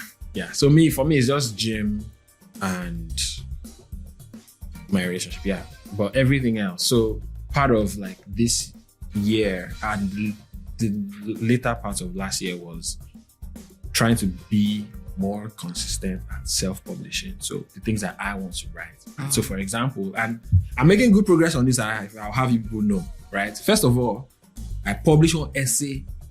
In fact, as I'm speaking to you right now, the second essay, what if Gina? She understand? And I have another one again. I want to follow. It's going to come out when this podcast come out. Okay, spill some tea. You know what I'm saying? So, So I'm in the process in terms of what I'm good at being consistent at, like on a like personal, individual, just me level. I'll say, as far as my self-awareness journey is concerned, I think I have some consistency there. As far as gym is concerned, I think I have. When I say gym, I mean working out. Some sort of exercise. Because sometimes I don't go to the gym, I do the shit at home. You know, there's a lot of HIIT, this thing on YouTube. Oh my God. Those girls will nearly kill you. They'll nearly take your life. Okay, do this at your own risk. Oh my God. Maybe that trainer cover me because I don't stay consistent. Oh my Lord. It was so intense. Yeah, so sometimes I do it at home. Sometimes I don't even like do any kind of workout. I just do a long ass walk, right? So that consistency, good. Yeah, we are doing well there. It's not, 100 over 100. Some days I struggle. Some days, But how do you deal with those days where you struggle? I just give myself grace. I try. I'm trying to be better at giving myself grace. I've always been the kind of person that like I'm always so for lack of a better word, judgmental of my own. I'm critical. Not judgmental. Critical of myself. Like, I would literally be like, this guy did forgot. Why you do this thing? You're a dead guy. Well, you're supposed to, But I've been learning, especially in last year, I've been learning to just be like, I don't go 1 day or I don't go 2 days. It's not the end of the world. Like, as long as I don't then make that new incidence the norm, and then I stop going. Right? Yeah, which was what I did. So it's like I saw a video that I think the LinkedIn page, I don't know if it's on Instagram or somewhere, they posted it and they were doing an interview with someone and she was talking about how she gives herself 5 failures every day. 5 failures every day. Okay. So she feels at something, number 1, it's still a great day. She feels at another thing, or maybe the same thing, number 2, still a fantastic day. Number 3, number 4, number 5, still a great day. Number 6, okay, the day is shit. This is a bad day. This is a terrible day. So she does not allow herself have a bad day until post 5 failures, right? Which I thought was very interesting, and I thought it's a very nice framework for giving yourself grace. So if you have 30 things to do in a day, right? You have to fail at a minimum of 5 of them before it's a bad day. You know what I'm saying? Mm-hmm. So like, I feel like that really makes sense. So that's part of things that I'm trying to practice. Just giving myself grace, like when I struggle with being consistent or with anything else. And you really kind of, beyond consistency, you really kind of have to practice or learn how to give yourself grace in general, because life is hard, man. And being super critical of ourselves, a lot of times can be more detrimental than helpful, Mm-hmm. So on those days when I struggle, sometimes I blame somebody else. I just be other than yourself. Yes. Sometimes I'll be like, it's this person's fault. They came to come and take me out yesterday. That's why. It's them. Or they made me drink alcohol. Or they made me drink alcohol, Jemima, you were the one. This one is a bad influence. This one? Oh my God. You did not own it. I like Nikoshi. This one is a terrible influence. Say, I like Nikoshi. That means like you don't want to do the thing before. Then somebody now brought something and now made you not want to do this. You're like, okay. That's it. You didn't want to do it before. But so I do be bad influence sometimes. No, I know not that. Jemima is a terrible influence, you guys. Like anything unhealthy, untoward, you will see her. She will be she'll be like, do it. The way I see this life is only one life. YOLO. Do it. Always do it. I'm like, why that devil. On your shoulder, just whispering in your ear, just like Jemima will do shit like, oh, let's wake up in the morning and do shots. I'm like, what? Jesus is not even up yet. You want to start doing shots? What the fuck is wrong with you? But yeah. So yeah, I try to give myself grace when I struggle with consistency. But at the same time, I also try to be honest with myself. Like, I can be like, okay, this is me procrastinating. As long as I can be honest with myself. And say, okay, like, this one. It's not the nicest thing to think that I'm procrastinating or I'm not doing what I should be doing. But it's not easy now for you to just. A lot of times we don't have honest conversations with ourselves. There was a quote that people used to say, you cannot. There's 2 people you can't lie to. God or yourself. People do be like. Yeah, people do. Absolutely. You can lie to yourself. You 100% can lie to yourself. But we lie to ourselves all the time. Like all the fucking time. So yeah, I try to, again, just like consistency, maybe that's another topic for another day, but like it's one of those things as well, being honest with yourself. You kind of have to get better at. And the older you get, the more you realize that like you can't escape it. You can't. Like it's so weird. You just can't. Like, what is it about age that keeps things in perspective for you? What I'm griping with right now is what I'm angry with now. All the things I'm discovering as an adult that nobody told me as I was growing up. That's so consistency now. You need to be talking. I'm angry that nobody told me. But does that mean making friends? I'm angry. That's what I'm doing. What do you think we are doing here? Right. We are telling them. We are telling our generation and other generations and everyone that cares to listen. Because people be gatekeeping this shit. Yes. Listen. I know it's old people talk and it's old people shit. Some people are telling get serious with your life. Serious. They're trying to be all serious. But let me be real with y'all. Don't get serious with your life. Don't get serious with your life. get serious with being consistent. Get serious with learning, figuring out how to make friends. It does not get any easier to make friends as an adult. Let me just tell you now. What's the other thing that we said again? There was something we said just that I forgot. But curiosity, you need to engage your curiosity as well. Like basically just if you are under 30 years old, right? Take everything we talk about on this podcast as things that you should seriously consider, because we are, like we said, like I'm mad that like a lot of things I'm struggling with now as an adult, like nobody really, like there was no education of this growing up, you know. And I don't know if this is different in other countries and in other cultures. Probably. Like in Japan, for example, that they like allow kids that are 5 years old to like walk however many miles to go to the grocery store. Yeah. There's no telling how that trains those kids to be like independent, and not only independent in act or in behavior, but independent in thought as well, to, critical thinking, etc. Even their decision making. Like I didn't get any of that, like, growing up. So a lot of us didn't. A lot of these adult issues that we talk about on these shows are basically young adults. We are young adults, but there's the adults inside. So, So yeah, that's basically it. For consistency, just take it serious, okay? Don't try to start, at the top. Don't try to overdo, basically.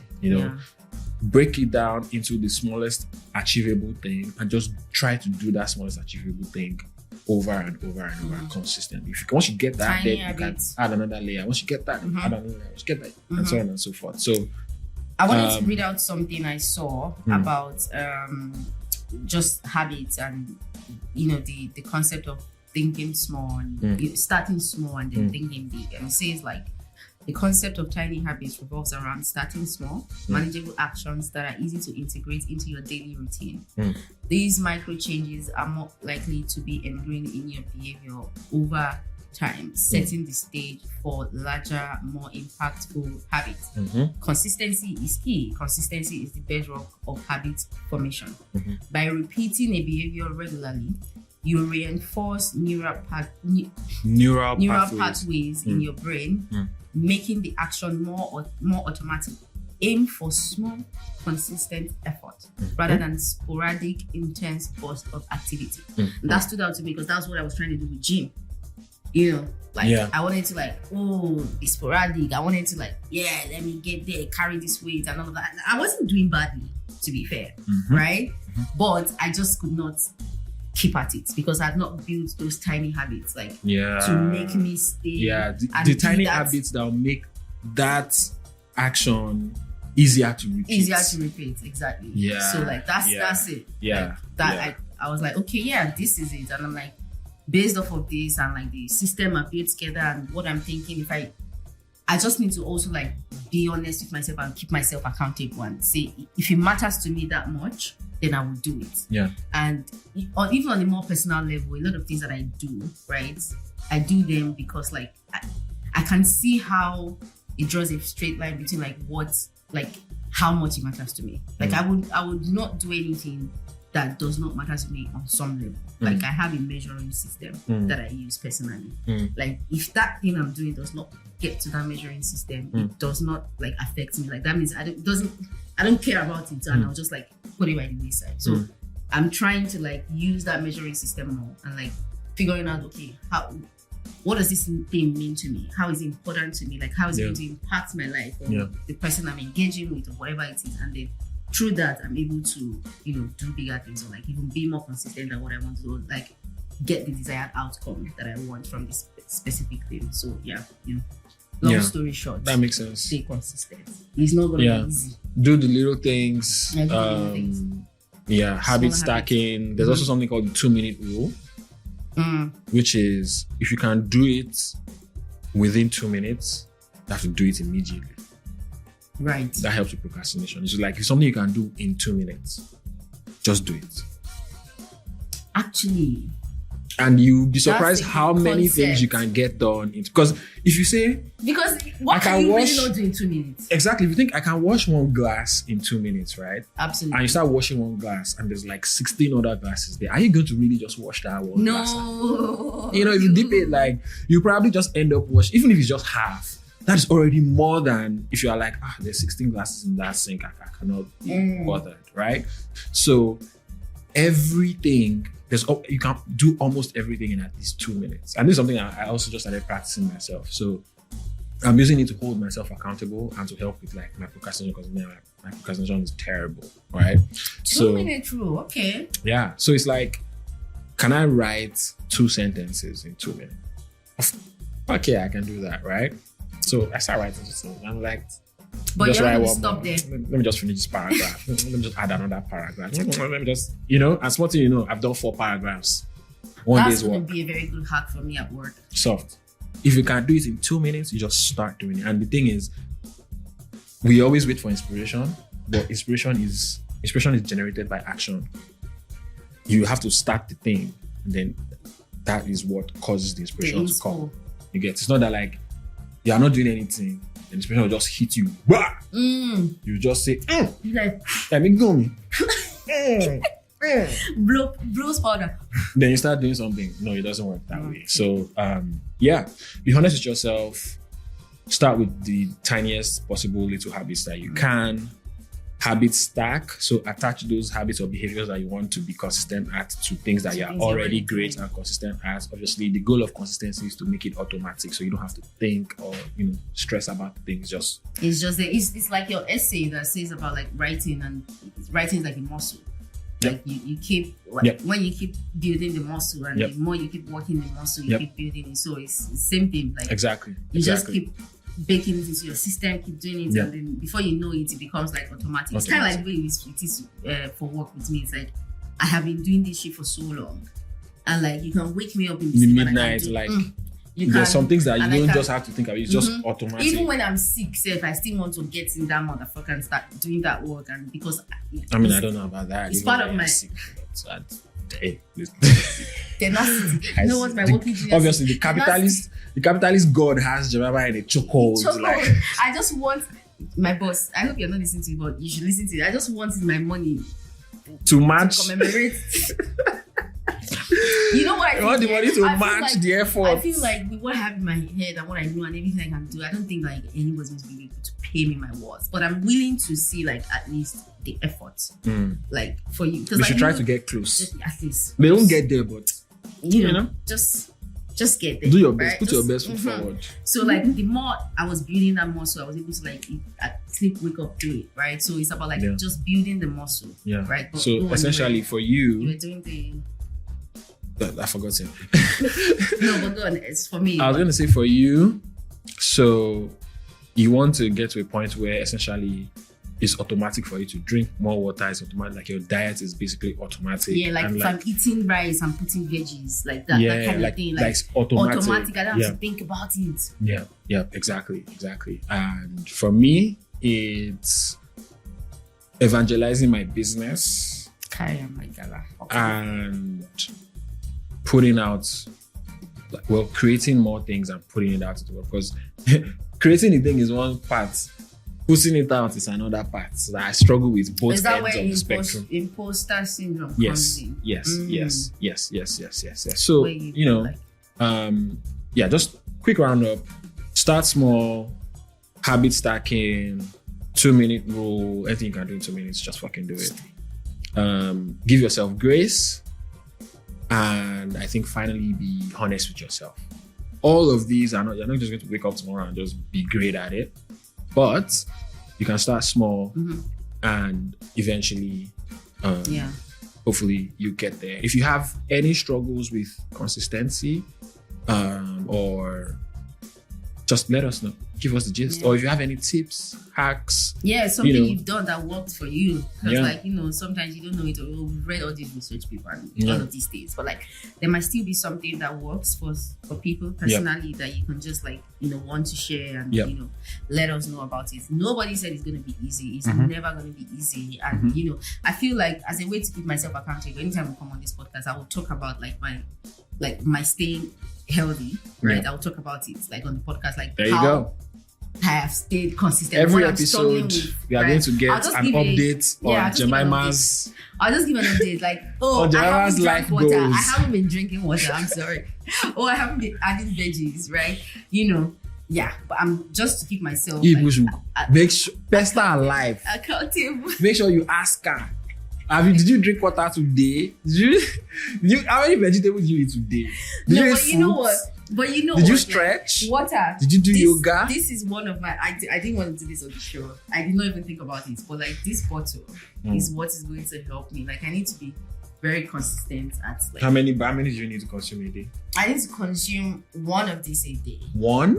Yeah, one. That's easy. I feel like that's. I can do. feel I like mean, you it's can do about better. starting small. Right? I don't want to say I want to consume 2 a day and then I'll not be able to consume. So let's start with 1 a day, right? Okay. It has like timers. So if I do take it from 7 a.m. to 9 p.m. every single day, I feel like that's a great step. Yeah, I mean that's a start. Yeah, Yeah. for sure. I mean, this is at 1 p.m. now. I'll be honest. It wasn't like this is from yesterday and I haven't drank from it. So, but like this water bottle will help me. But yeah, I'm just going to like try to give like you guys be my accountability partner. When I will right? make. I'm also myself's accountability partner, but it's just the tiny things that lead to big things that I really want to like stay on course this year. And I'm also picking from your leaf that like give yourself grace because like sometimes, well, this is more with work. If I don't do the thing that I'm like, I feel like oh my god, this thing I'm supposed to do it, but I couldn't do it. Like I just feel so bad. Yeah, you know, be machine like you know, Jiggy, like I just some feel days like some you know, and that's something that like I've been since I started my own like business or whatever. Like some days I wake up and like I just it's not coming to me. You know, now I'm not going to then say because it's not coming to me, then I won't do you won't anything. make effort, right? Mm-hmm. Like it doesn't mean I won't do anything, but like it might not maybe on my to-do list. I'm supposed to work on an essay and maybe work on a video, but that day I'm just not feeling like creative, like to produce, you know, creativity, or it's just not coming to me. Maybe I've tried whatever. What I'll then do is I just go to like BizOps kind of thing. Right? Okay, is the website looking good? You know, what do am I cleaning up the social media? Like all the sort of things that like are not those 2 things on my to-do list that I could still do that would still move the needle, and I just go do those things. You get? And there are also days when it's just like, come on, me only work. I go just sit down. I'll just You get? So because we are human beings, man. Like you are not, you know, be robots, you know, be firewood. So sometimes you need to be able to give yourself grace that like, as long as you're just honest in that grace and you're not like in the name of giving yourself grace, then slacking, you get. So it's a fine balance of like between giving yourself grace and being honest with yourself. Exactly. It's a very fine balance because before you know what's happening, you might be on one side rather than the other. I see myself I'm honest. Yeah. I see myself be that. Yeah. But yeah, you know, just give yourself grace and be honest with yourself. Yeah. So you have to be able to walk that line properly. So yeah, if you have any struggles with consistency, or you have any hacks, tips that you think we've not talked about or that like might be useful for other people, please let us know. Send us an email, theshrinepodcast@gmail.com. I'm hearing you. Wow. Sorry. You will see. Look I at. I didn't want to do it. Look like at. Look at. It was a mistake. Can you see the difference? It was a mistake. Sorry. Don't be angry. Okay, so yeah. All right. Where are we at next? I think we have flogged the consistency issue to death. So we are moving into step up now. Right? Right, yeah. Okay, so let me go first. Why? Why? I don't get anything. Oh yeah, no. Right. Step up. One music moving we are starting 2025 with. I don't know about that one, no. But just give your recommendations, guy. Okay. What are you? Let's cut that part. What are you giving the people? All right, to my step up recommendation. Music. Joy is coming. Joy is coming. I don't know that, like, of course. Joy is coming. I feel like this is. Joy I feel like is this is. I feel like this should not qualify because shouldn't like it's a qualify, fairly right? popular song. It's Like very how are you gonna popular. recommend a fairly popular song to people? Okay, Like, come so on, Jam. all right, cool. Come on, Jam. Okay, backtrack. Do Step better. Up recommendation. I don't Okay. have any song recommendation. I've got a movie recommendation though. 7 Doors. Why should people watch it? I made some notes here. This is why you should watch 7 Doors. Okay, Mhm. you should watch 7 Doors because Because Jemima said so. yeah, because I said so. First of First of all, but it's a Nigerian epic. It's produced by Femi Adebayo. I love Femi Adebayo. If you know Femi Adebayo in the Nigerian movie industry, I didn't know. Right. I didn't know. Jemima but loved it was Femi released Adebayo. on December 13th, 2024. Actually, you know what? It's a this English we I want to talk. Okay, come in. It's Femi Adebayo's debut. But it's supposed to be debutorial. Like can I say well? Debutorial director.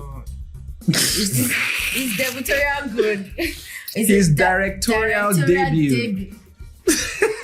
Let's take it back. I said Oh my days!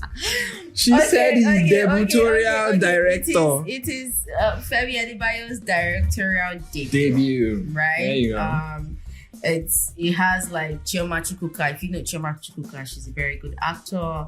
Jide Kosoko, Ogabelo, blah blah blah blah blah. But the reason why you should watch this movie is because it's a how do I say this now? Why? Oh my god, okay. Here's the reason why you should watch it. I feel like if you don't know anything about like Nigerian or Yoruba culture, like Yoruba culture to be specific, like it would sort of like give you some information, right? And I think that the fact that it's an epic, right? And I think it's actually like a true story, right? It would give you like some insight into like, you know, some traditional things, like, because you think about it, right?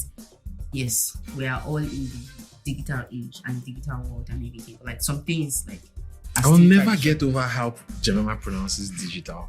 Like she says digital. How's it pronounced? Digital. Yeah, that's how I don't know how. Is like, I'm it not sounds wrong. Digital. I've always known it as digital. Digital. But you always say digital. I love it.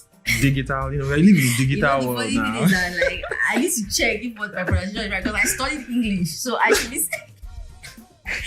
be saying the right things. No, don't stress it. Don't But- stress it. Even Ghanaians will say we are pronouncing everything wrong. So Yeah, I think the movie is very, very rooted in culture, right? And I think that's like one of the reasons why you should watch it. The story is also really good, right? I don't want to give too much away, but like, you know, you could see some things in the story that might not make sense to you, but I think that like the core of what I picked up from the story is that like, yes, you can travel far and wide and do all of these things, but like you also need to understand like your tradition, like where you're from, and certain things that are peculiar to where you're from, like the history of where you're from. Like sometimes like you can be in wherever it is and they come and tell you, oh, you need to come and be the king of your, you know, village or whatever, or you need to do XYZ. Like you need to ask questions. You need to understand why certain things are the way they are. Because Also, yeah. you could get into that situation, and at the time when you're in it, it's now very hard for you to get out of it because you didn't understand why, you know, certain things are the way they are. So like ask questions, like speak to your mom, your dad, your grandma, grandpa, whatever, like about just like the history of your family, the history your of your family, culture. why things are the way That's they mainly are. for you diaspora people, but also Diaspora Nigerians. people, yeah. And then Because also Nigerians too, yeah. for sure. from all the civil conversations we have, clearly we don't know our history. Yeah, So, we don't. you know, We don't. And this let's fix that. movie, kind of like, at least for me, what I picked is like, it shows like the importance of understanding why certain things are the way they are, especially like in your little tiny. in your culture or, Yeah. or in your religion or Exactly.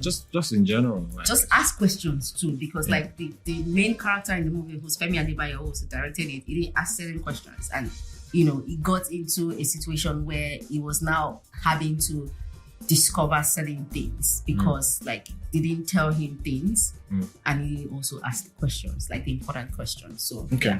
7 Doors, I would say. So Jemima's recommendations are Joy is Coming by Fido. No.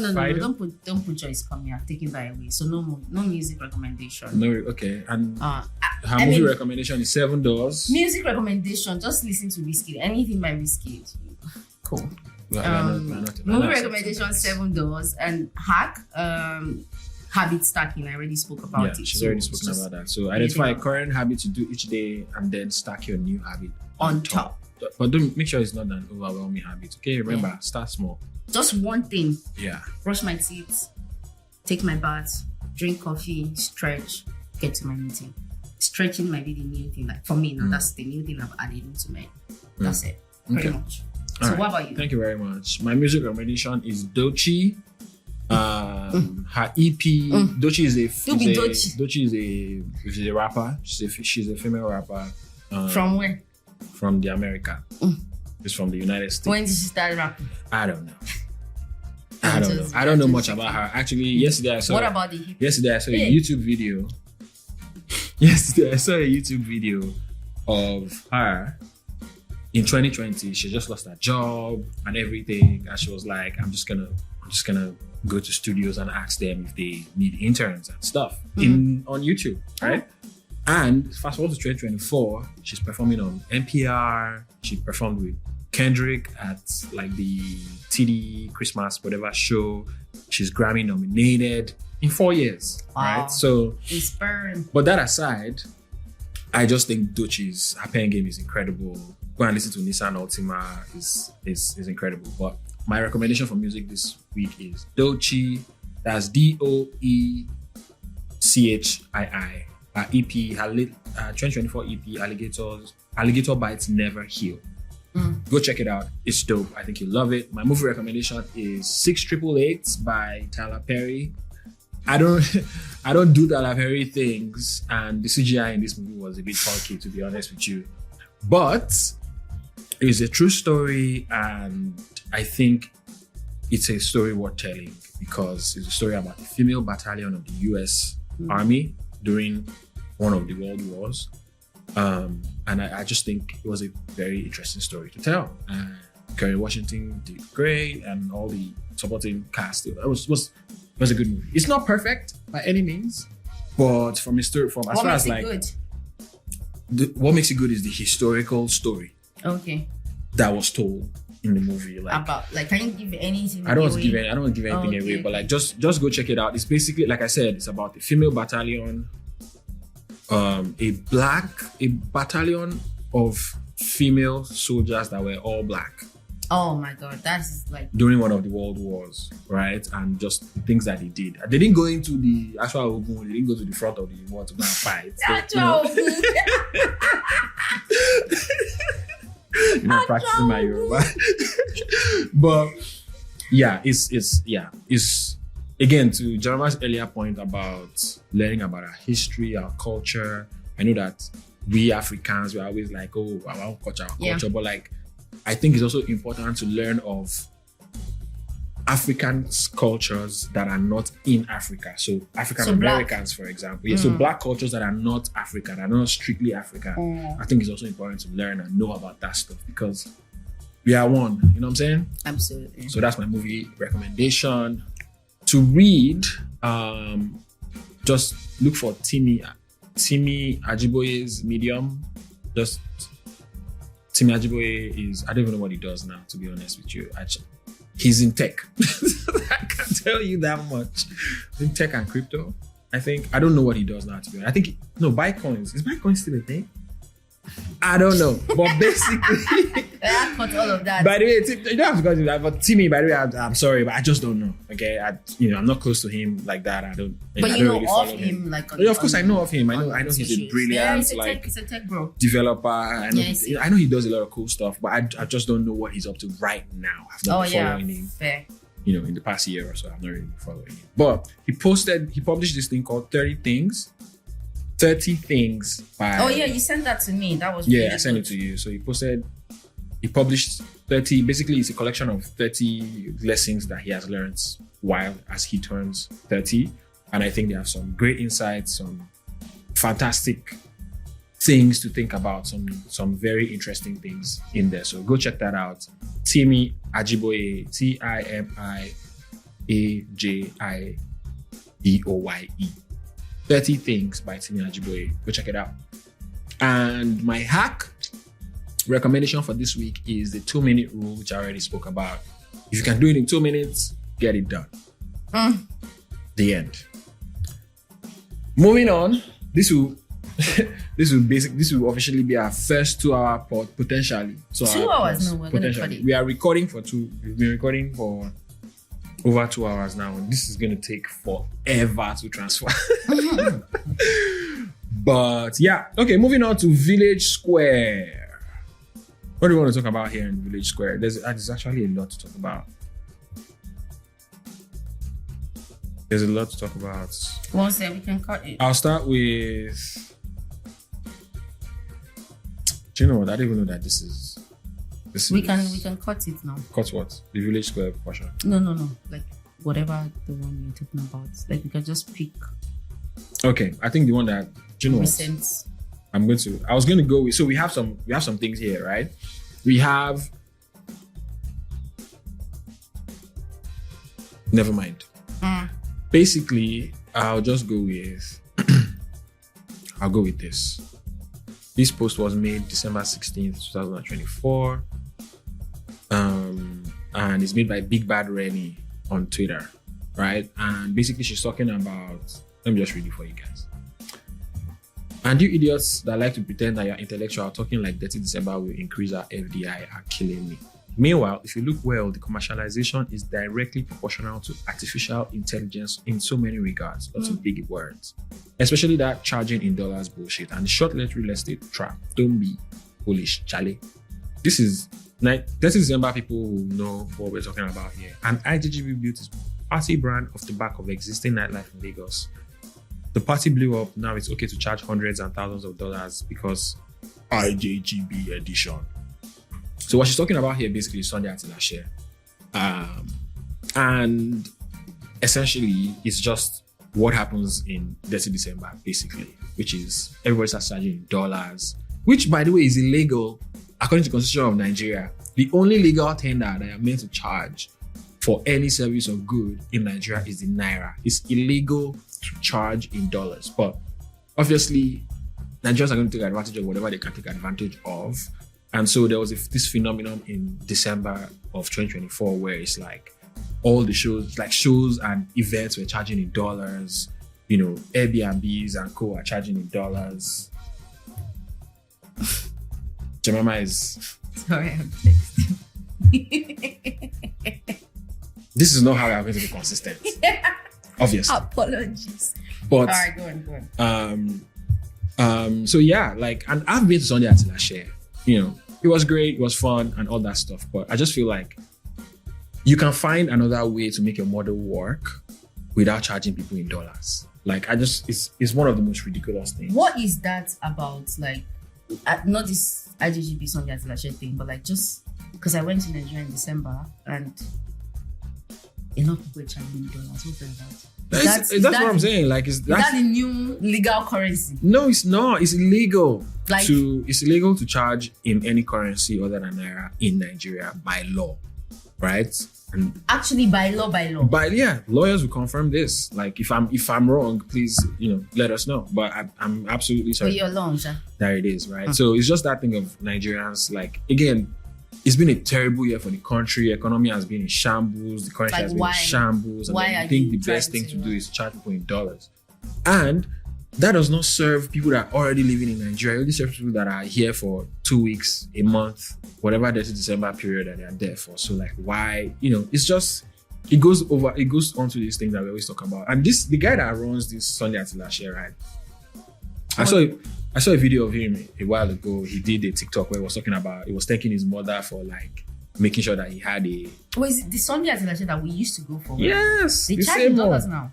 The December edition, they charged in dollars. They said IJGB edition.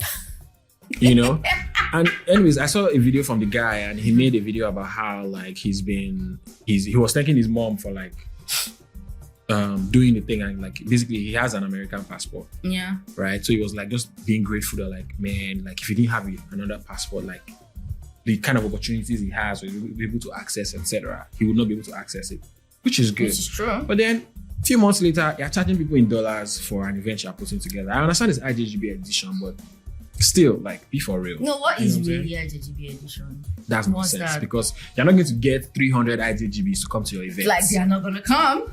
You see what I'm saying? 300 IJGBs are not even going to come to Nigeria in the first place. So like, you still need to optimize for the for your people. Exactly. So if you want to be charging dollars, go and do Sunday at whatever in New York or in wherever. Exactly. This thing of that, like, we just exploit in whatever way that we can. Like, I get it. Also, like, you know, at the same time, in dollars, it will not be that much, because like if I'm in America, like I'm in England now, like I'm not gonna drop £70 to pay for Sunday at Ilashe, but like. Exactly, but like he's going to charge you $100 or something. Like he's going to charge you more. More, yeah. It's going to be more than like you maybe pay for the same experience in the US, for example. So and you will not pay for that experience in the US because you know that like, okay, this money. I just don't get it. I don't like. Why do we feel the need to just like oppress ourselves? And no, everybody is trying to game the system. Like, they want to game themselves. Like I didn't even know that it was like. I know that it's always been a thing where like the restaurants or the people serving you or the bar or whatever, they were trying to like scam you and be like, oh, we're charging you dollars, pay in dollars or whatever. But like you saying now that like you were in Lagos and everybody was charging dollars. I was seeing like, things and it was like dollars. I know why they are doing it. What's going on? Obviously, it's because country is hard, currency is shit, etc. Right? But that's not the customer's fault. Exactly. Now, if a politician comes to your establishment and you charge them in dollars, I probably won't have any qualms with it. Think you need to charge them. You know what I'm saying? 3 times. Exactly. Because they are the reasons why the problems exist, right? But not consumers, like regular people that just want to have a good time. They've saved all year and they want to have a good time and enjoy themselves, and then you're charging in dollars. Just doesn't make sense. I think the thing with Nigerian establishments is like they don't think about the experience. They think more about the money. Because like, if you think about giving people the kind of experience, like I feel like personally, I don't mind paying a premium for a good experience. It's like that. We did an episode a while back where we're talking about that Valentine's dinner that they charge people $1,000 for in Abuja. It's like, that is not a $1,000 like experience. I have been to restaurants in this England and like I have spent good money and I left there. I was like, oh my God, yes.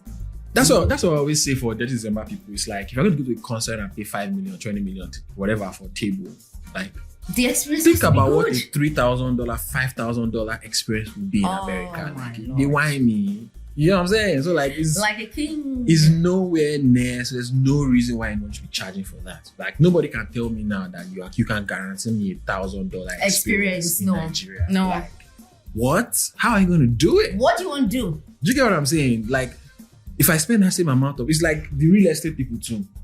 They'll say, oh, this house is $1 million. I like, fuck. Oh, do you know how much $1 million get me in Europe? Do you know the kind of house you can buy with $1 million? You're not gonna buy a house in the Atlantic house for $1 million. I know, Jamie. What? Like with $1 million, I'll get 3, 4 bedroom, 5 bedroom houses. Pool, like, backyard, like everything. What are you saying? Parking space, like everywhere is like the lights. But they'll tell you that you should come and pay $1 million in Lekki, that there'll be flooding. There'll be flooding once rain fall, and you'll be calling water tanker to come and fill your distance. Like it's, and the only thing they know is for you to be calling. What they do now is they now have an app, like in some estates in Lekki, where you have to generate a code for the person entering. That's the only thing they know how to do. Call security, give them a code. When you enter inside the estate, you just like, what is this? What? You enter the house and it's just like one long, everywhere is just white and it's just one big TV and everywhere. I'm just like, what exactly is the character? There's no character. There's no experience, There's the experience is absolute, rubbish. And that's to your point that like Nigerians, don't really care about the experience, because those people that buy those $1 million houses in Eco Atlantic, it's not because they think is the best use of that $1 million, but it's because they can say that they bought it. They bought a $1 million house in Lagos.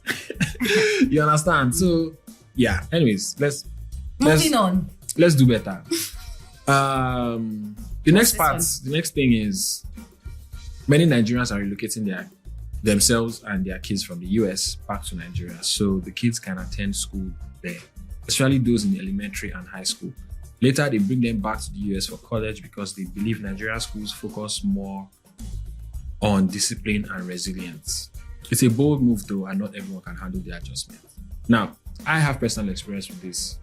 I don't know if you did, but in my secondary school, which was a military secondary school, there were a lot of students that were enrolled because they needed to, and they came from America or from the UK or wherever because their parents were like, "You're too stubborn" or something. They sent them back to Nigeria. So someone responded to this post and said, Nigerians have this strange belief that we hold some sort of moral superiority over Western countries. If Nigeria was truly disciplined, it wouldn't be in the state it's in. And why would you want to take away the option of better quality education for your children? Exactly. Like, we are so Nigerians think that like they are this holier than thou, like we have this. Me, I get it from like a cultural perspective, right? Like if you want your kid to learn more about the culture and like you want them to go, like you send them maybe like Christmas or holiday, whatever, you just send them to like your mom, grandma, whatever, to just hear stories, understand like where you're from, your roots, and maybe even speak your language and say, I get that. But coming to instill discipline, yeah, no, that's somebody said. I don't really understand. Miracle I do not understand it. Nigerians think they are morally superior to the West because they beat their children, hate homosexuals, and are suffering from religious psychosis. Meanwhile, this is one of the most corrupt and degenerate countries to ever exist. Like which is look into the mirror. Which is facts. Like, them just Nigerians. I'm saying this with love, with all the love in my heart. Okay, and I'm actually looking into the camera. Like, we are by no means morally superior to anybody. Okay, we are one of the most corrupt countries in the world. The impunity. The level of impunity. We do suffer from religious psychosis, and we do hate homosexuals, at least constitutionally within Nigeria. I'm not saying all Nigerians everywhere hate homosexuals. Okay, but yeah, like we don't have any leg. To clarify that because the internet is a dangerous place, my dear. Before they will come for me. But like, yeah, you have to think about it. Like, we don't have any like leg to stand on for all the moral uppityness that we do as Nigerians. Like, I mean, who's our zero. president? Literally, like our president is a fucking. Let me know before they come and look for me. Like, look at just be for real, okay? Just be for real. Come on, like we can't seriously think that like Anyways, Nigerians are going to do what Nigerians are going to do, no matter what we say. No matter what we say, like then get coconut head, but we're speaking to the sensible ones. Yeah, I think the sensible ones. Okay. And you know, there's also like in your little corners, if you hear this, then you take it to your other little corner. Take it to your other little corner. If that was your experience, maybe you were born or you were growing up in the US or in the UK or wherever else as a Nigerian, and your parents were like, for some discipline and resilience, we're going to send you back to Nigeria for a couple of years. Let us know what that experience was. What did you like? What did you not like? Would you, I don't know, do the same thing with your kids? Let us know. Send us an email at theshrinepodcast@gmail.com. And if you have any challenges, you need any advice, or you would like to participate in the Village Square segment, please send us an email at that same email address, theshrinepodcast@gmail.com, with the subject TSP Village Square. TSP Village Square. And we'll do our best to include it in the show.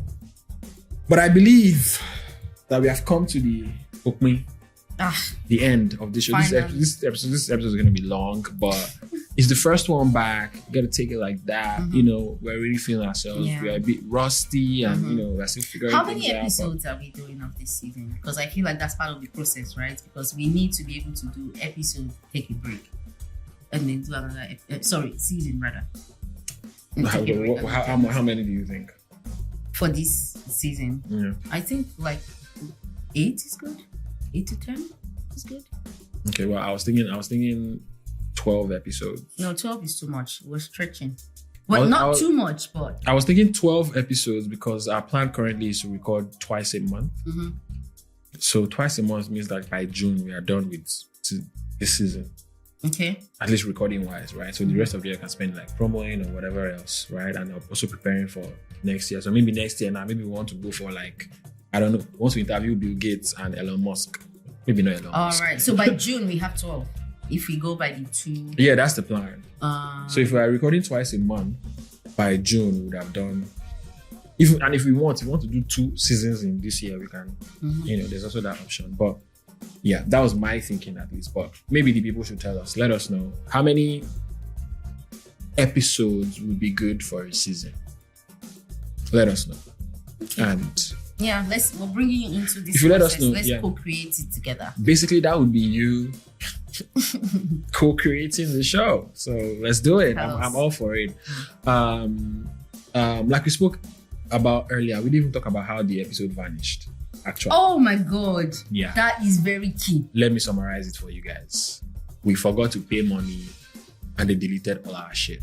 Like where we were hosting before. If you want to actually see all the in total of what happened, why you did not see the Shrine podcast being published anywhere or whatever, there's going to be an essay coming out alongside this episode that details all our struggles with this shit. That's good that you didn't even talk about it here, so they can go and read that. But you need to read that essay. Yeah, you'll get all the gist. Yeah, you go read that. But we've been able to recover all the other episodes of the show, and we've been able to get them back online. So you can listen to all other episodes, all 38 previous episodes before this one of the Shrine podcast on, anywhere you listen to podcasts, Apple Music, Spotify, Amazon, etc. Remember to follow us on Instagram, on IG, we are on TikTok now as well, on Twitter, and everywhere else. Thank you so much for riding with us. Thank you for joining us on this first episode of our new iteration and our new journey. We are glad to have you all, and we hope that you continue with us on this journey and help us achieve the dreams that we have for this platform. Thank you so much. Anything else? No, don't you want to be your personal, for them to follow you personally? No? Okay. Till next time. AKNLWS. Peace out.